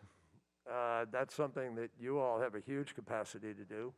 And, you know, I think the second thing to do is get aggressively into those markets. I mean, clearly the tax credit on renewables has worked. It's been extremely effective. And so we're seeing, I think, you know, the more you create one incentive or another in the directions that we need to move, the more impact you're going to have on the marketplace. Well, thank you, sir. And let me just close with saying that just another plug that I hope the administration pushes forward on the congressionally mandated sanctions on Nord Stream 2. Had a question, but no time, so I yield back, Mr. Chairman. Gentleman's time has expired. I now recognize Representative Bill Keaton of Massachusetts, who's the chair of the Subcommittee on Europe, Energy, and the Environment and Cyber for 5 minutes. Thank you, Mr. Chairman. Thank you, Mr. Secretary, for being here. You know, just in the last couple of days, we had a landmark decision affecting U.S. energy policy here in the United States with the record of decision on Vineyard Wind, which is the first major offshore wind project in our nation. You know, it was just 7 months ago that the former president was using wind power as a punchline in his campaign rallies, and within the next 7 months, we're likely to be breaking ground under the Biden administration in construction on this project. This project really meets so many of our needs and priorities, our energy goals, our environmental goals, and our employment goals, good jobs. And this project also unlocks the projects for the whole eastern seaboard. Now, this project alone, one project, would have enough energy produced for 400,000 homes, for all their energy needs for a year. And the potential on the eastern seaboard is for 10 million homes being able to get their power from offshore wind in the future as well, for a whole year. It's a great example of a public-private partnership. And with your efforts with the administration and internationally, to me, I get great optimism out of seeing the private investment that's going to occur. That's going to help us meet our goals. Without it, we won't be successful. The Biden administration and their tax policies recognize this in terms of clean energy tax credits and advancing clean electricity production by providing a 10-year extension and production tax credits, investment tax credits for energy generation, whether it's solar, wind, or energy storage. That's just part of what they're doing. But you touched upon it in your opening remarks. We have to get a partnership in the private side going forward. Can you give us a little more detail about the Glasgow Financial Alliance for Net Zero, and which aims to bring together 160 firms with assets in excess of $70 trillion? And Also, could you touch upon how we can use our alliances, our transatlantic alliances with our partners, to better coordinate the private investment side of how we're going to finance this going forward? It's a very important issue, and if you could take the remainder of your time, my time, just touching on the potential that's there, what your plan is, what can be done. Well, thank you, Congressman. Thank you very much. And I agree with you that it's very exciting what is happening with Martha's Vineyard wind possibilities. I really am excited about having a chance to share this with our colleagues here. And I particularly want to call attention of this to our friends on the other side of the aisle. I think that when you look at this challenge of climate crisis, the UN has done a thorough analysis of what it's going to cost us. Most economists will tell you today that it is more expensive not to respond to the climate crisis than it is to respond. And the private sector understands this. In Europe, they're demanded disclosure with respect to investments, and they have a new standard on disclosure with respect to investing. What's happened is the largest asset managers in the world, the BlackRocks and the Vanguards and others, have made a decision already that this is an area for major investment and investment return. It's not a giveaway. And so banks have come together. The 6 major banks in the United States, our biggest banking institutions, have volunteered that they are going to commit in climate sector over the next 10 years, $4.16 trillion. And they have joined a thing called the Net Zero Asset Managers Initiative. There is, in addition to that, a Net Zero Banking Alliance. There is a Net Zero Asset Owner Alliance. That's 37 institutions with $5 trillion. The Net Zero Banking Alliance is $28 trillion in assets. 43 banks have committed to this. And the Glasgow Financial Alliance for Net Zero brings a lot of those others all together. So about 130 financial institutions worth $100 and some trillion in assets being managed or lending. They are committed to be investing in this sector over the course of the next years. That is going to be... Gentleman's time has expired. I'm sorry, Mr. Secretary. I now recognize Representative Lee Zeldin of New York for 5 minutes. Thank you, Mr. Chairman. Secretary Kerry, did you meet with Iranian Foreign Minister Zarif in Munich during the Munich Security Conference in February 2019? I don't know if I met with him in 2019. I don't have a recollection of 2019. Maybe you don't remember the year. With him. I know I met with him in 2018, and I met with him, I think, twice in 2018 and twice in 2017. Do you recall meeting him in Munich during the Munich Security Conference? I recall meeting him. I just can't remember exactly which year or when it was. Were there other U.S. participants in that meeting? Well, I think it was not a meeting. I think I just... Were there other U.S. pleasantries? Were there other Americans with you in that discussion? I don't recall. There were in 1 or 2, but I don't recall which one. In the meetings that you did have U.S. participants, who were the U.S. participants? In Oslo, I met with I think John, a fellow named John Feiner might have been with me in Oslo. I don't know. In New York, I can't remember who was with me in New York. It was during the UNGA, during the United Nations meeting. And the Oslo meeting was a public event, which I did with the High Representative of EU, the former High Representative of EU. No, she was then still sitting High Representative. And it was hosted by the Norwegian Peace Institute. Okay, well, I'm just asking if which U.S. participants were in the meeting. Any other names? But I remember I had other people with me. I have to go back and figure out, I don't recall who was the traveling party. Did the discussion involve foreign affairs? Writ large, yeah. Did it involve U.S. foreign policy? It involved sort of listening to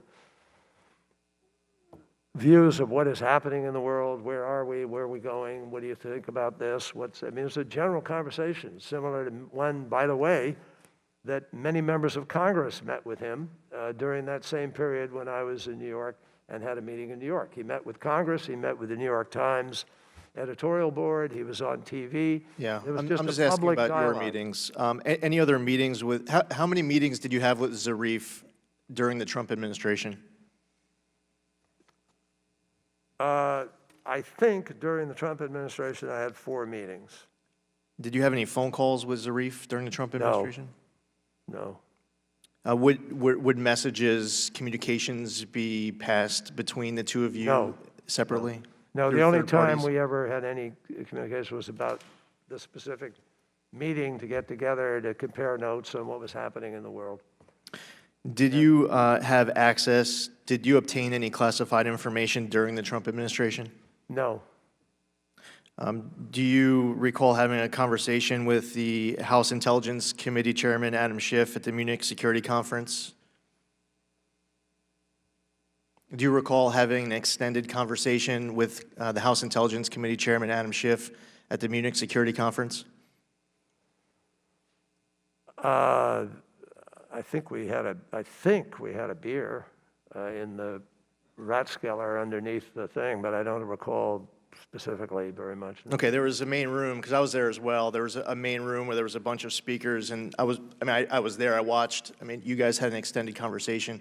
You don't recall that conversation? In the main hall? Yes. It's entirely possible. I remember sitting with him having a beer. It was more fun. But you don't recall having that conversation with the chairman? I don't recall the conversation. It's entirely, I think he sat beside me. We sat on the right side of the hall looking towards the stage, and I think we sat there. Okay, well, you guys were standing, but when you guys met with Zarif, when you were talking about U.S. foreign policy, would you advocate for your position on policy? The only time I didn't advocate for my position, when I met with him, during the period of time I met with Zarif, we were in the agreement.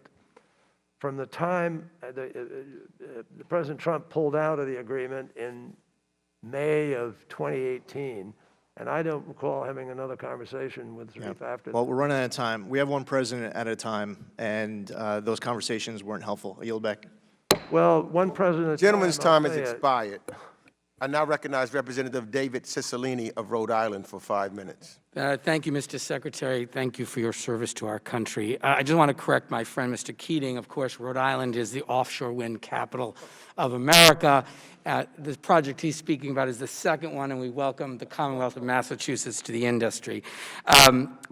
Seriously, it's exciting for Rhode Island and Massachusetts, but obviously particularly exciting for us in Rhode Island as we lead the industry in this area. There's been a lot of discussion about the importance of climate, responding to the climate crisis because of the consequences to our planet, our ability to maintain a habitable planet, and obviously understanding the economic opportunities that renewable energies present. But I'd also like you to spend a moment talking about what the implications are to conflicts around the world.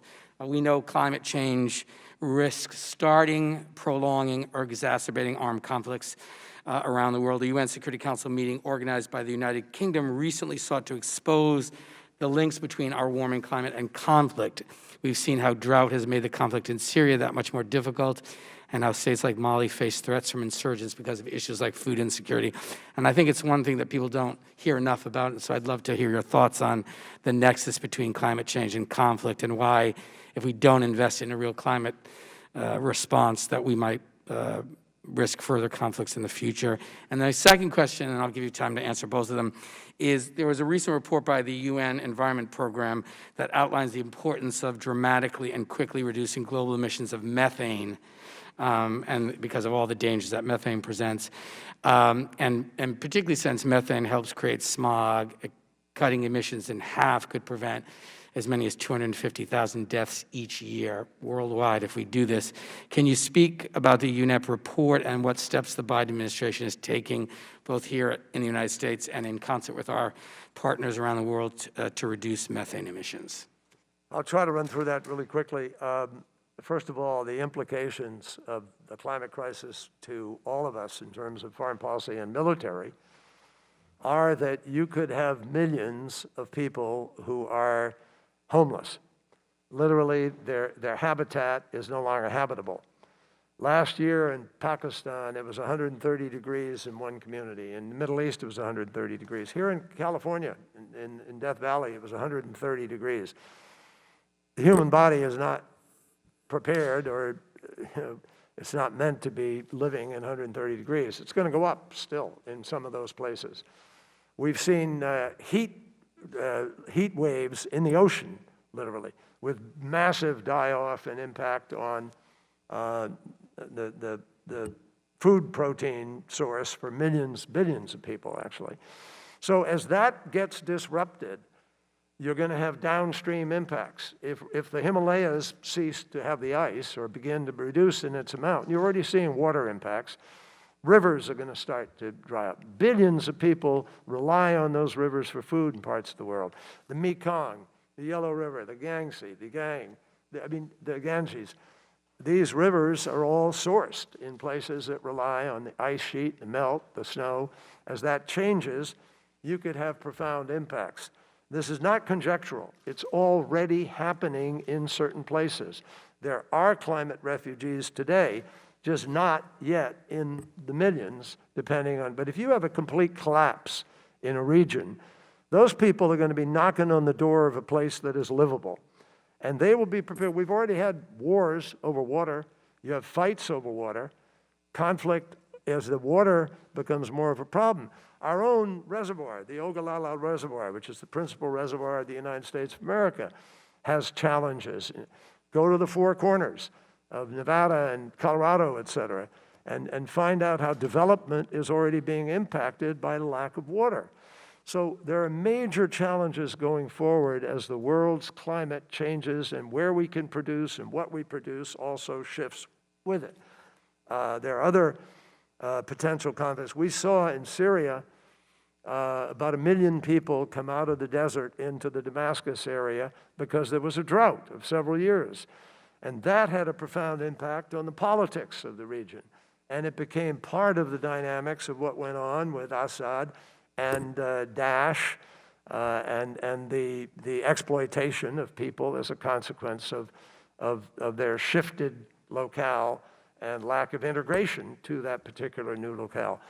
On the subject of methane, methane is 20 to 80 plus times more damaging than CO2. Gentleman's time has expired. I now recognize Representative Dara Issa of California for 5 minutes. Thank you, Mr. Chairman. Good to have you back, Mr. Secretary.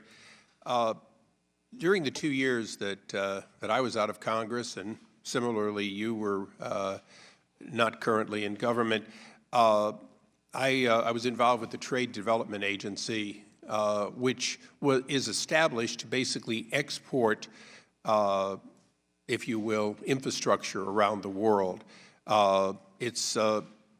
It has a mandate that includes virtually all of Africa, much of South America, and much of Asia. That organization competes directly with the Belt and Road initiative of the Chinese, but with less than 2% as much money as they operate on. Isn't it fair to say that if what we want to do is enable developing nations, including those in Africa, to reduce their carbon footprint as they grow their economy, we're going to have to be the country that delivers that type of infrastructure, because China certainly is not doing that today? China is not delivering that kind of infrastructure today. We need to, I think, be in the game, and we need to help deliver it, but not alone. There are plenty of countries that know how to do it and will do it well, that are engaged. And we do partner with Japan and other countries, and I'm glad to see us doing that, because we are, of course, delivering a smaller footprint. You mentioned that China produces 73% of, if you will, the renewable assets, wind and solar. If they had used it themselves rather than building those coal-fired plants, would they have gone up or down likely in their CO2 emissions? They actually are using it themselves, Congressman. They are the largest. They have the largest deployment of renewable of anybody else in the world. But they also use twice as much coal as we do and That is continue correct. to grow. That is correct. As we look at a number of countries, I want to quickly go to India. During the last administration, India negotiated numerous times to acquire LNG capability and convert some of their coal-fired plants, future coal-fired plants, to natural gas. At the end of the day, they reneged and didn't buy anything. Isn't it true that part of the challenge you face with India and China is the attitude, we can't afford to be clean, and that is one of the reasons both of those countries will continue to peak up in CO2 emissions, while the United States has been dropping for more than a decade? I would say to you, sir, with all respect, that there is an attitude, but that's not it. The attitude is we're less developed countries, and we have to still develop. And according to the original Paris standard, there is a thing called common but differentiated responsibility. So we have I appreciate that, Mr. Secretary, and I think you're exactly right. There's two different ways to say the same thing. We're not developed enough, we're not rich enough, but at the end of the day, they believe they have a right to continue producing more CO2 in order to catch up with our economies while we do it down. So domestically for a moment, isn't it true that we're going to have to find ways to reduce our carbon footprint, well, in fact, not putting ourselves at a competitive disadvantage to our competitors around the world who are using lower cost energy, lower currently than most renewables? Yes. So if we're to do that, wouldn't the Biden administration have to continue a trajectory that began with the Bush administration and continued through the last two administrations, which is to convert from coal to natural gas, to increase efficiencies, to use all of the above, and to ladder our way down in the consumption or production of CO2 rather than a draconian one? And I want to follow up with one quick question. You said, you quoted, I think, the LA Times, when you said that California had 95% renewable at one point on one day. Oddly enough, my district in Southern California has had repeated blackouts as a result of having not enough energy, because on a hot afternoon, when the sun starts going down, we run out of power. So isn't all of the above and a blended solution what the United States should do, while at the same time laddering down our CO2 emissions? Well, the key, I think, Congressman, is to do it in a way that is integrated so that you can not have any of those challenges. Now, this was one day, and I think they were pushing the curve to try to find out what happened. It's obviously not a long-term system. But the blackouts were many days. No, I get it. But that's why we need to have a smart approach that is integrated, but at the same time, gas is a challenge. The gentleman's time has I'll come back to expired. it. Maybe we'll have more time so we can follow up. Thank you, Mr. Secretary. Gentleman's time has expired. I now acknowledge Representative Joaquin Castro of Texas, who's the chair of the Subcommittee on International Development, International Organizations, and Global Corporate Social Impact, for 5 minutes. Secretary Kerry, great to see you again. Thank you for joining us today. And climate change is an existential threat that the United States must lead on, and your appointment is a welcome sign. Most of the work of the Paris Agreement and our efforts to strengthen the agreement focus on controlling carbon emissions. And this is critical, but I want to ask you about what we're also doing to address the effects of climate change, which are already occurring. Current laws on refugees and international migration are not well suited to address the needs of people displaced by climate. And the effects of climate change on crops and livelihood have contributed to migration in Central America, the Middle East, and West Africa. And I know in response to Mr. Cicilline's question, you touched upon this, but I wanted to ask you, does the United States and other countries that have disproportionately emitted carbon have a responsibility to take in those displaced by climate change? I think commensurate with our overall immigration goals and targets, they have to be included. it's not an automatic license that you're going to be able to take everybody, obviously. But within our appropriate limits, we have to. But I think the more important thing, frankly, Congressman, is, rather than wait for these effects to hit us the way we do, I mean, for the spending, for instance, of the $265 billion I talked about. I talked in my opening comments about 22 separate events last year, a record, all of which required $1 billion of expenditure. If we don't start to think ahead and apply some vision to our making of policy, we're going to wind up paying, and not getting any real consequence for it. We've got to start investing in the future now, and that's the theory of what President Biden has put on the table. Invest. It's not just an expenditure, it's an investment. And if we do that, then we have an ability to get to the root causes, the root challenge for why people are moving and why this pressure is growing. Otherwise, it's going to be like a fire hose, constantly coming at you. And just to follow up to that, I have two questions that I'll put together. What will the Biden administration do to update and strengthen international rules for resettling people displaced by climate change? And do you support amending U.S. law and conventions at the United Nations to include climate refugees?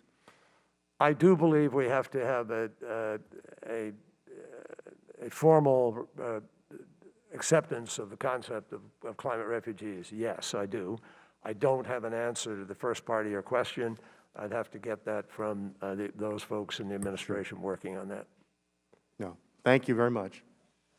I yield back, Chairman. Gentleman yields back. I now recognize Representative Ann Wagner of Missouri, who is the vice-ranking member of the full committee, for 5 minutes. I thank you, Mr. Chairman. Secretary Kerry, on April 25th, the New York Times published Iranian Foreign Minister Mohammad Javad Zarif's claim that you, as Secretary of State, revealed classified information regarding Israel's covert attacks on Iranian interests in Syria. These allegations are extremely disturbing. Iran poses an existential threat to Israel, a key U.S. ally, and it has repeatedly demonstrated its willingness to attack Israel directly, both through proxies and from its position in Syria. Given the gravity of the security threat Iran poses to the U.S. and allied interests, I believe the report should be investigated in full. If true, Javad Zarif's claims raise serious questions regarding your ability, sir, to unreservedly protect U.S. interests as Special Presidential Envoy for Climate. The degree and the nature of U.S. participation in international climate change agreement must, and I underscore must, be informed by our national security interests. An overly narrow focus on left-wing action items like the deeply flawed Paris Agreement and the Iran nuclear deal cannot blind us to the malign intentions of adversaries like Iran, Russia, and the People's Republic of China. On April 28th, I sent a letter, this letter, to the Acting Inspector General of the Department of State and to the Secretary of State, requesting an investigation into your relationship with Iran's foreign minister. Are you aware of this letter, sir? No, I'm not.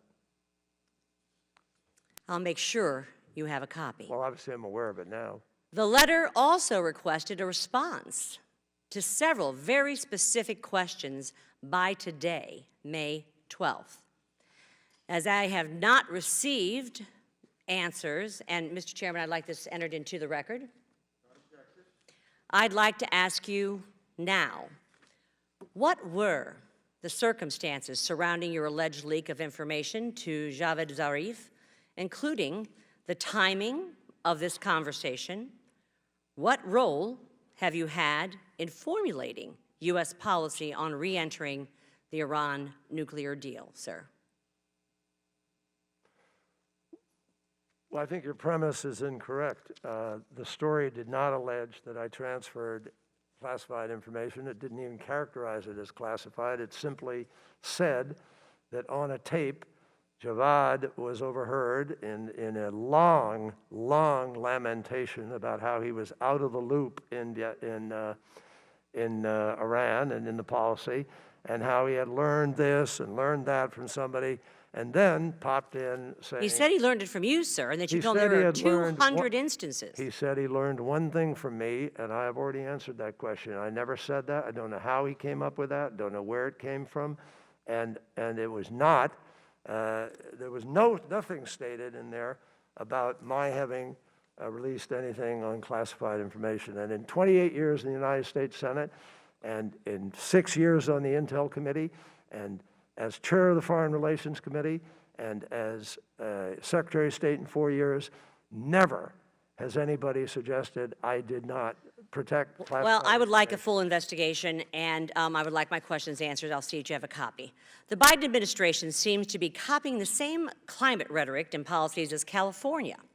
But California has some of the highest electricity prices in the country, is the largest importer of energy, and rolling blackouts are not uncommon. In fact, the state has been sued by civil rights groups for the impact of their climate policies on low income and communities of color. And to top it off, according to the Department of Energy, California performance since 2010 in reducing energy-related carbon emissions ranked 43rd among all states. What is your opinion of the California approach, and do you think it is a model for the rest of the country, sir? I think California has done an incredible job of pushing the curve, of trying... 43rd, ranked 43rd in the country. In 43rd in what? Among all states in reducing energy-related carbon emissions. And they're doing a great job? The gentlelady's Disagree time has completely. expired. I now recognize Representative Dina Titus of Nevada for 5 minutes.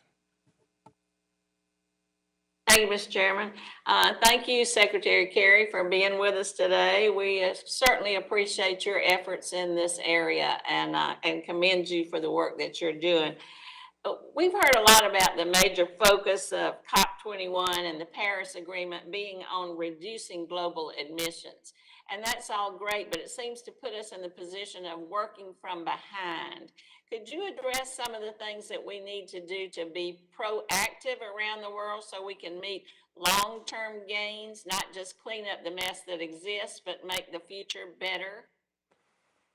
Well, I think the single most important thing that we need to do, we are doing, which is the United States of America under President Biden has put forward an extremely thoughtful, achievable, and aggressive reductions level so that we're leading by example, which the President has talked about a great deal. So we are going to be striving for, over the next 10 years, a 50 to 52% reduction in our emissions. I will tell you that that has really helped us to come back to the table with credibility on an international basis.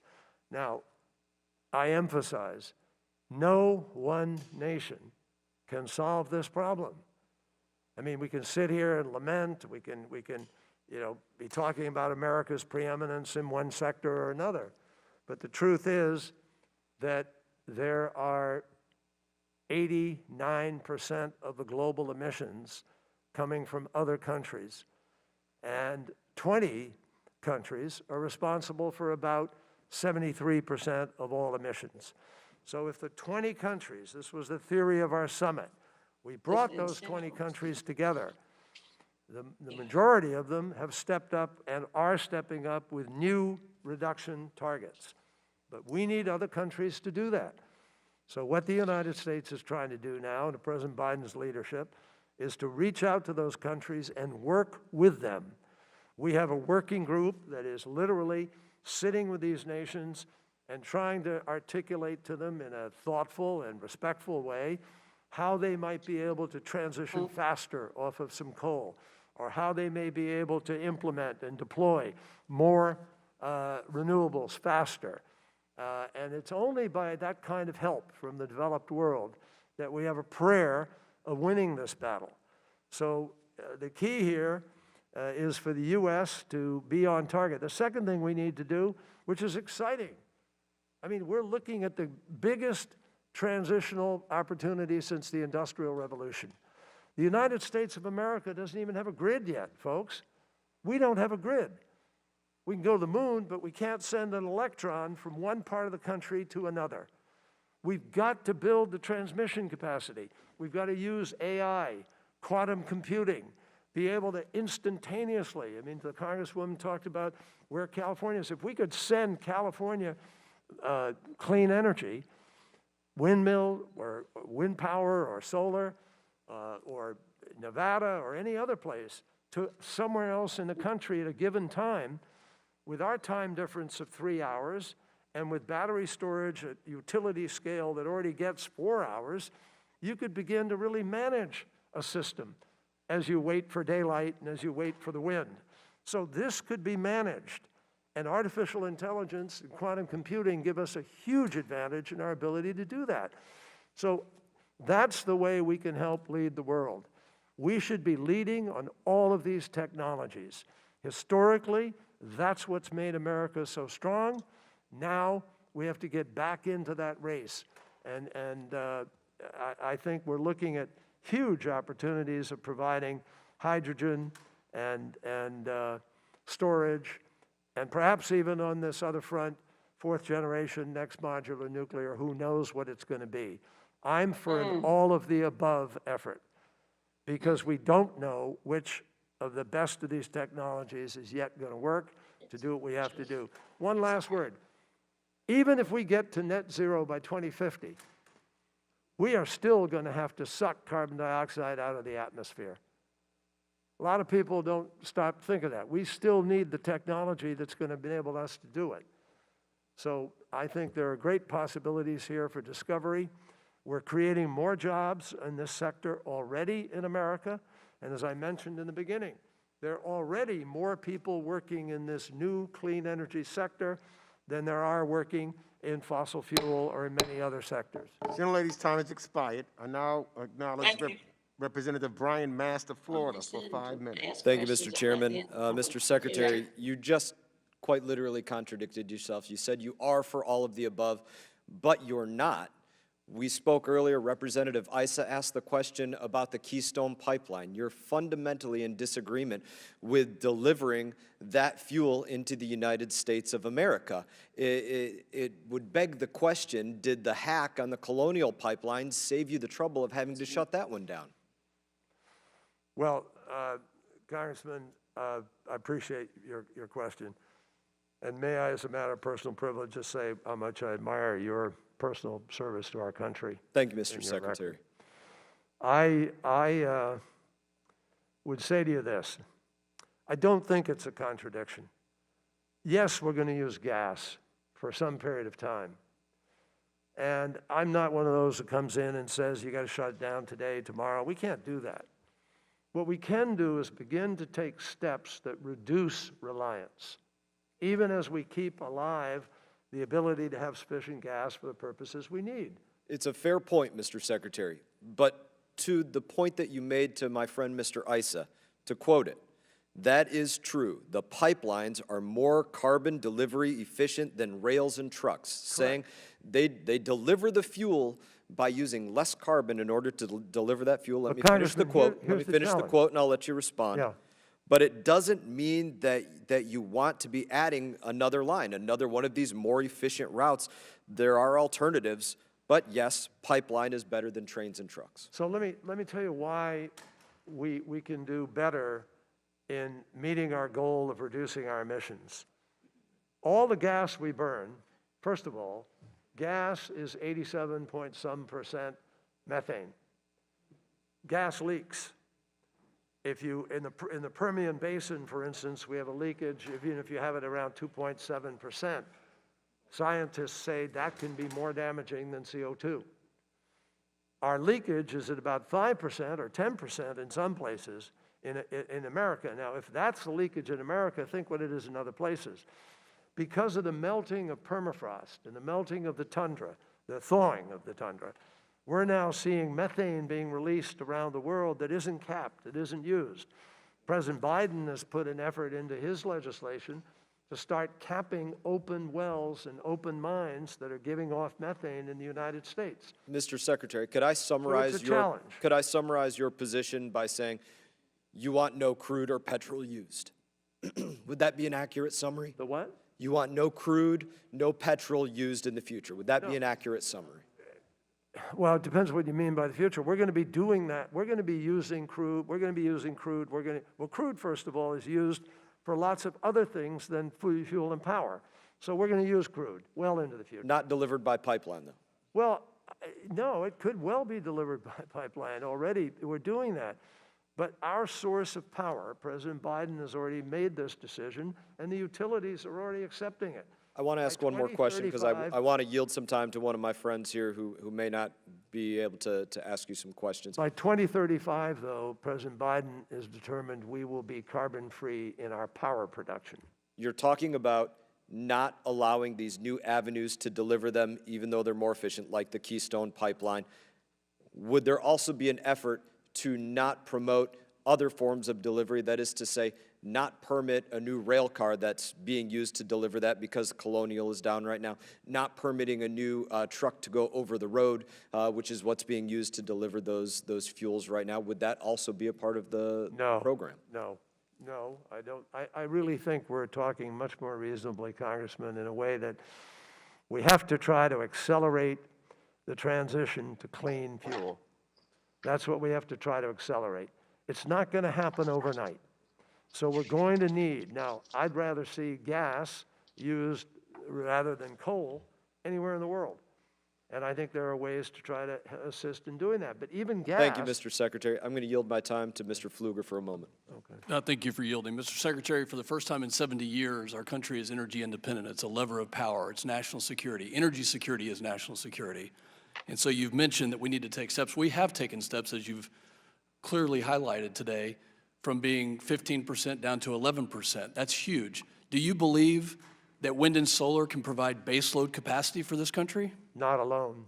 No, that's absolutely right. We Not saw it yet. in Texas, Not the winter yet. storms, and we've Not- seen it in California. I should amend that by saying, Congressman, not yet alone. If we break through on storage. Gentleman's time has expired. The answer is yes. I now recognize Representative Susan Wild of Pennsylvania for 5 minutes. Thank you, Mr. Chairman, and Secretary Kerry, thank you for your lifelong service to our country and for appearing before our committee today. I want to switch gears a little bit and talk about the Amazon rainforest, which has often been referred to as the lungs of the earth because of its crucial role in sustaining human life and biodiversity across the globe. But unfortunately, under the Bolsonaro government in Brazil, as I'm sure you're aware, deforestation has surged to record highs as the government has rolled back environmental protection mechanisms and emboldened those who are engaged in illegal logging and mining. We saw the culmination of these actions in the catastrophic mass-scale fires in the Brazilian Amazon in 2019, just as we see unchecked deforestation contributing to the climate crisis for our entire planet today. President Biden has expressed interest in attempting to negotiate an agreement to protect the Brazilian Amazon, clearly an imperative for combating climate change. And I was wondering if you could update us on the status of those negotiations and address the issue of verification mechanisms. Well, we're in the midst of that negotiation now. We've just started it really a few weeks ago. We've had some positive conversations, and we're hopeful that we can translate intent into action that will wind up being effective and verifiable. Obviously, there have been challenges in that, and we're very aware of those challenges. The fact, as I mentioned earlier, that the Amazon was doing relatively well up until I think around 2012, and then suddenly took a surge up in the amount of cutting that took place and the land grabbing that took place. We've got to create, the imperative here is to create a verifiable enforcement structure that everybody has confidence in. That's the goal, and that's what we're working towards. And if we can get there, it may be possible to have an agreement that works for everybody. I mean, the truth is, there is a value in the Amazon that a country, Brazil, looks at and says, well, maybe we don't accept the theory of this, we want to do it this way. And there are assets within there, not to mention the great asset of indigenous people who live there and who need to be significantly taken into account with regard to their future. So all of those are the equities. Those are the equities. I'm going to ask that you they to have to stop be right there because you just touched on something that I wanted to ask about, and that is the role of the indigenous communities in the negotiations and any subsequent agreement. Can we assume that they will be included? Has the administration been consulting with local indigenous leaders at all? We're certainly consulting with representatives thereof. None of us have been down there or had any personal meetings at this point in time. But the answer is their concerns are paramount, and they have a huge voice in this, and they need to be heard. And you agree then that the protection of indigenous communities has to be one of the paramount concerns? Everywhere. Wherever we are engaged in this, President Biden is super focused and targeted on justice, on fairness, and on a process that is sensitive where sometimes in the past it hasn't been. So let me just switch gears with just over a minute left. The EU has approved the principle of imposing basically a carbon tariff on imports from countries that don't price or tax carbon, and is expected to design a directive to attempt to implement this policy. Those of us in districts like mine with a very intensive manufacturing sector as part of our local economy are strongly committed to protecting the interests of our workers and businesses as well. But my question is, since your comments on this, that this policy should be a last resort, could you update us on the status of this issue with the Europeans? I didn't hear the original piece of which issue. Of the carbon tariff that the EU is intending to impose. They're calling it a border adjustment mechanism. They are looking right now at exactly how it would work in order not to be disruptive, but at the same time to be effective. I honestly don't have an answer to that at this point in time. We're looking at it. President Biden has instructed us to understand it and to thoroughly vet whatever the impacts might be, and that's what we're going to do. Gentlelady's time has expired. Thank you very much.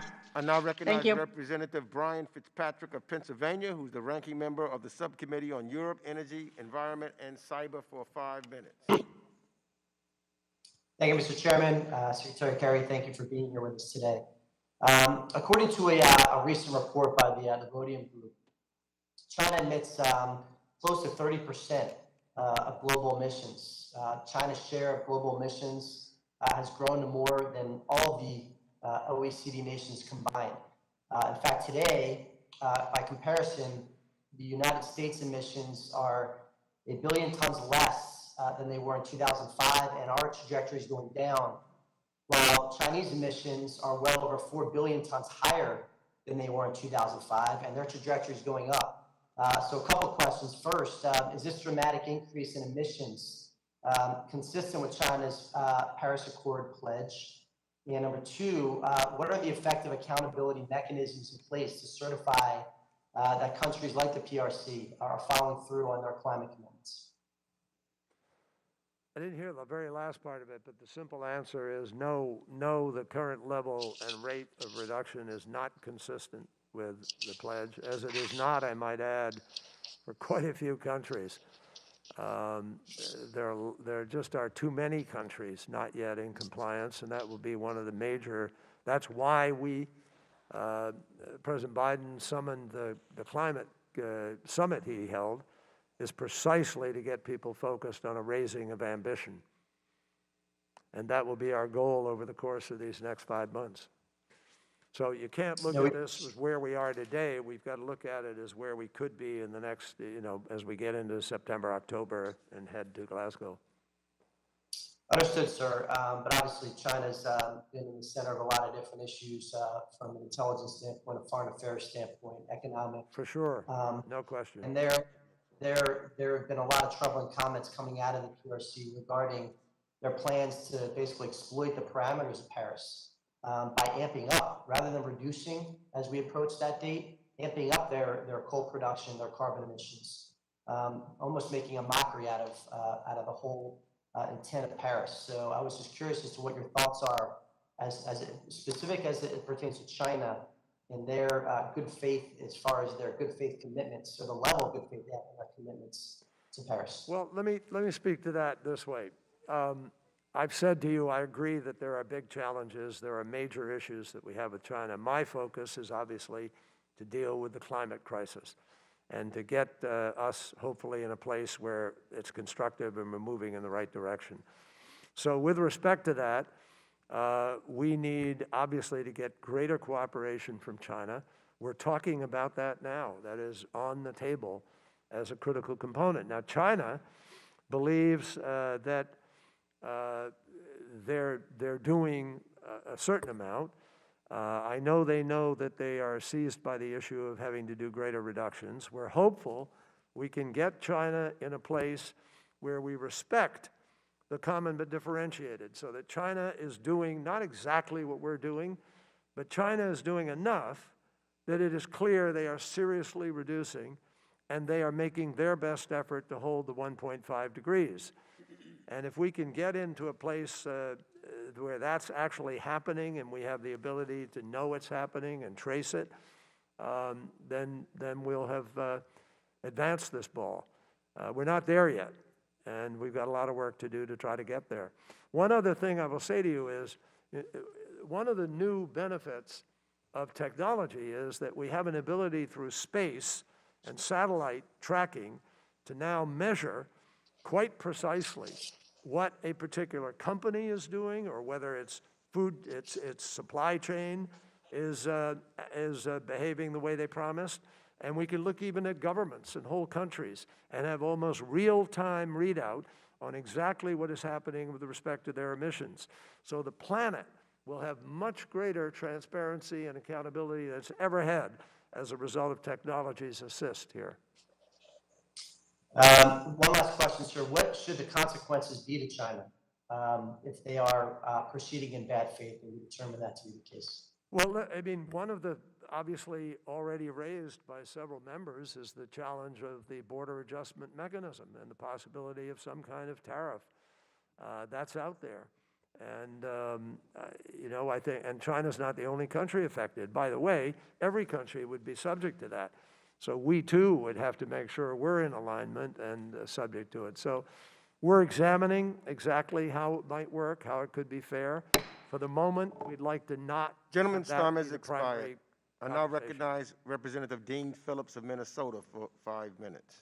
Thank you, Mr. Chairman. And as a Gold Star son who lost his father in Vietnam, I want to thank you, Mr. Secretary, for your sacrifices there and for your service as a senator, Secretary of State, and of course now in this capacity.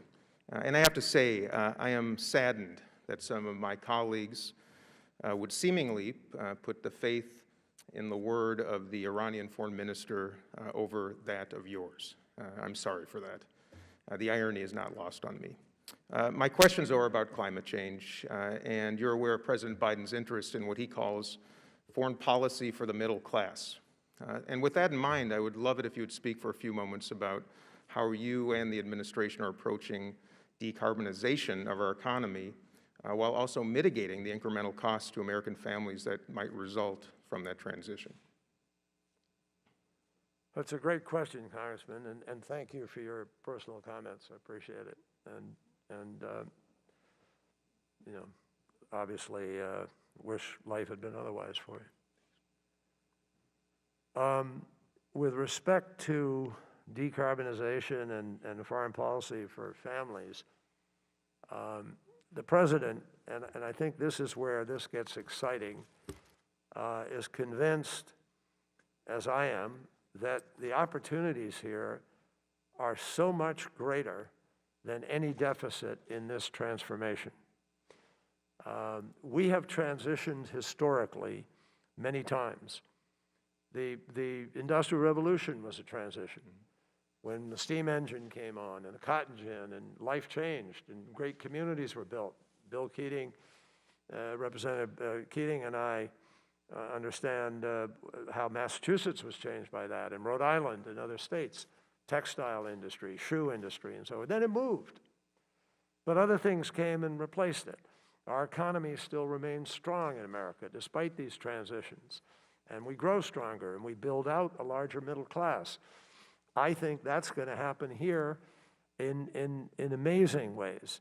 I mean, already you're seeing there's a prediction by the Labor Bureau statistics that there are 3 jobs that are going to grow more than 50% this next year. One, the number one, is wind turbine technician.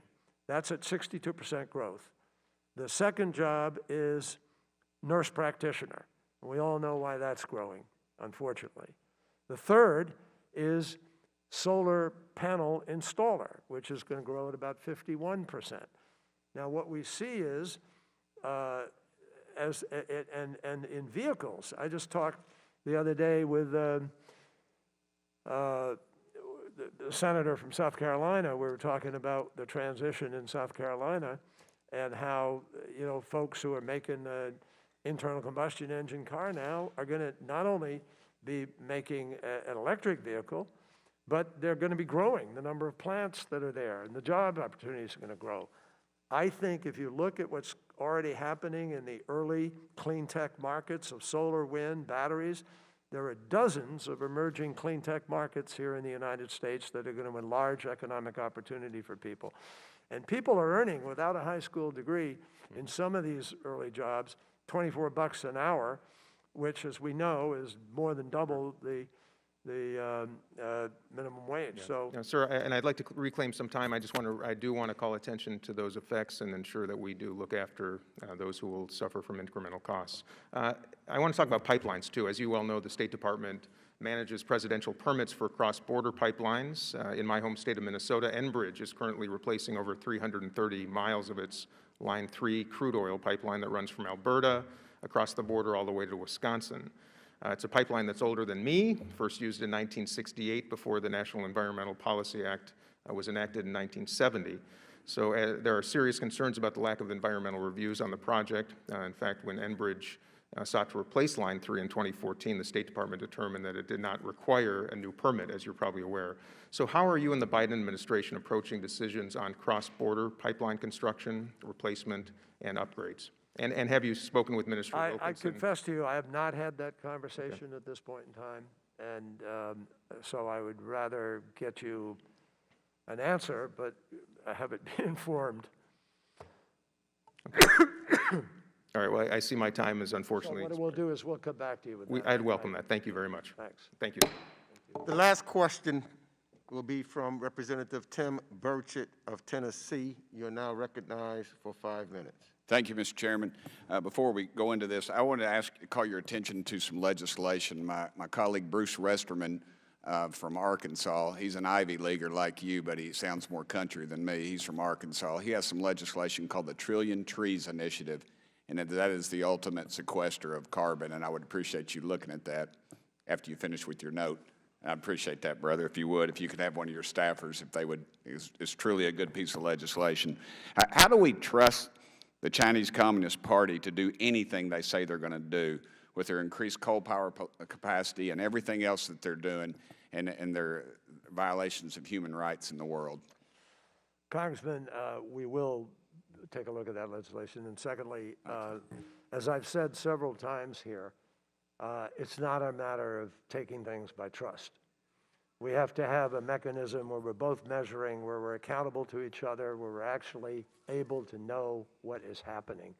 And it'd be stupid and malpractice if we just sort of set up a kind of trust thing. Okay, I know that we did that, we did that with the Iranians, and I don't want to gig you, but it seems like we kind of got it handed to us on that deal, and I would just hope that we could follow through with that. Well, we didn't, in all fairness, we didn't pull out of that deal. I mean, you can't trust them to do anything. They're the leading proponents of terrorism in the world. I mean, they have more American blood on their hands than anybody in the last 20 years, probably. I understand all of that, which is why we put in place the most severe, most extensive, singularly most accountable verification system ever put into any nuclear agreement. Okay. And that was there until the former president pulled out. And I appreciate that. I'm not trying to gig you, but I want to know a straight answer. Why does your office position even exist, given that the State Department already has an entire bureau devoted to oceans and international environment and scientific affairs, another devoted to energy resources, and that has ensured that their climate policy will be a priority in every bureau, office, and post? It's a very fair question, and the answer is because we're in such a crisis globally, and because President Biden wanted to find somebody who was experienced and had credibility within this arena to try to raise the profile of his efforts and accelerate our movement. President Biden came in on January 20th. We have probably one of the most important negotiations we've ever engaged in globally on November 1st of this year. Thank you, so brother. he wanted to accelerate it. And I want to appreciate you on your Purple Hearts. My dad said that's the only medal he's glad he never got in the Pacific. So thank you, brother. And I want to yield 2 minutes to my good friend Andy Barr, if that's possible, Mr. Chairman. The gentleman yields. Thank you for being here. I thank my friend from Tennessee, and Envoy Kerry, in your current role, you've said that your goal is to, quote, change the allocation of capital with respect to fossil energy. Press reports suggest you've pressured major U.S. financial institutions to align their lending practices with the administration's climate goals. In your response to my letter on this issue, you said there was no pressure. I'm the ranking member of the Financial Services Oversight and Investigation Subcommittee. The CEOs of the 6 largest U.S. banks will be testifying in my committee on May 27th. I plan to ask them about this. Of those 6 banks, my understanding is that 3 have joined your efforts and 3 did not. Did any of these bank CEOs or their representatives receive a term sheet for the commitments required to be part of the Net Zero Banking Alliance? And did you provide them with a term sheet? I didn't create the Net Zero Alliance. That was created. No, I understand, but the press. Well, I don't know what that's Mark Carney, who was the former governor of the Bank of England, and he put the alliance together with some other people. These other banks joined it. They joined it without any discussion. Understand, reclaiming my time, though, after the alliance, and regardless of what the Bank of England did, your office, either you or any representatives of your office, did you, in your efforts to promote the climate finance agenda of the administration, provide a term sheet to any of the banks? No. If not, if the banks are changing their allocation of capital on a voluntary basis, why are you even engaging with these institutions? What happened is, just to give you directly, one of the banks actually reached out to me. They came to me and said, we believe it would be a great public thing if we were to allocate a certain amount of funding, and they had a very significant amount, to climate-related investment. And I said, whoa, that's fantastic. I think it's great. And other banks who I knew were already engaged in some of this. My time has expired, but the fact that some has abstained. Gentleman's time has expired. They have felt pressure from your Gentleman's office. time has expired. Gentleman's time has expired.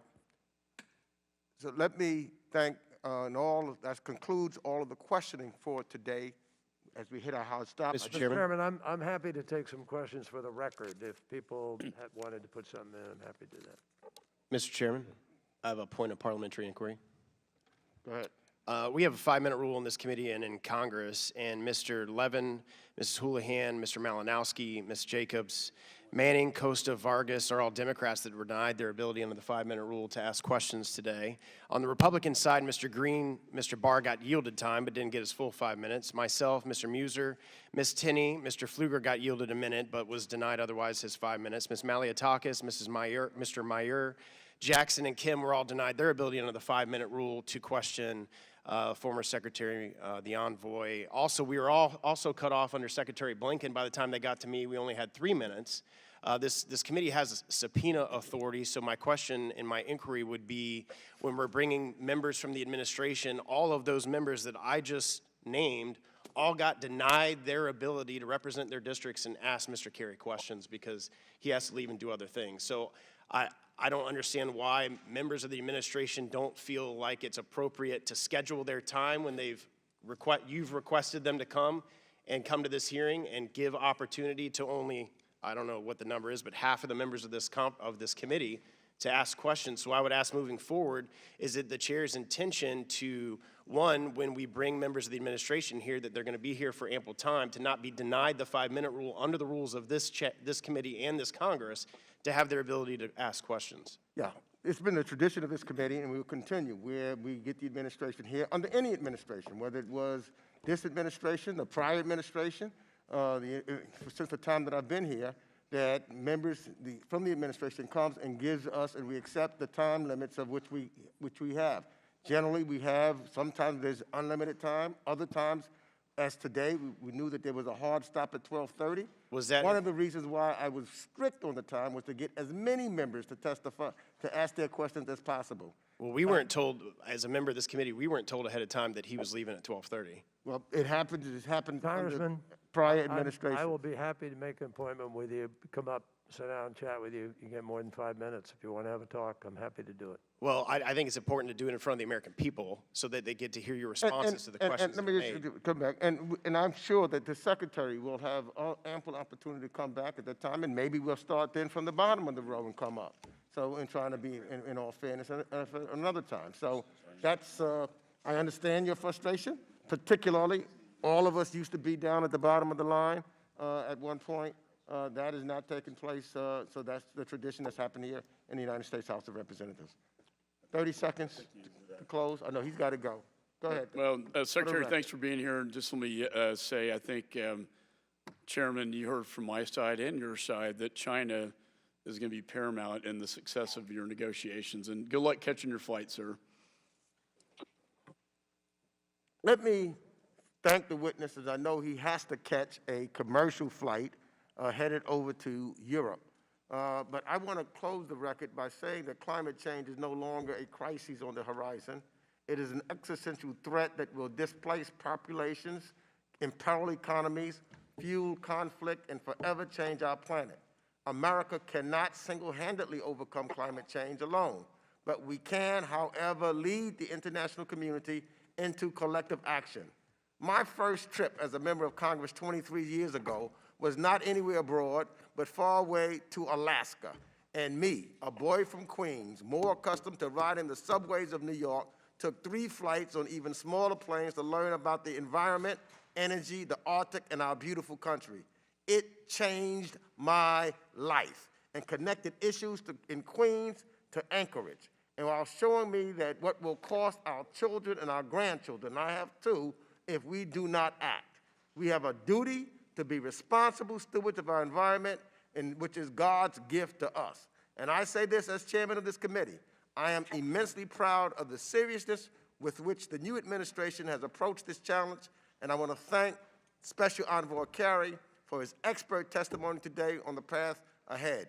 We are in good hands with his leadership and the leadership of President Joe Biden. But I also want to thank Ranking Member McCall for his partnership with me, as always, on conducting in the manner we move this hearing and this committee together. I really thank you and appreciate you for your service, sir.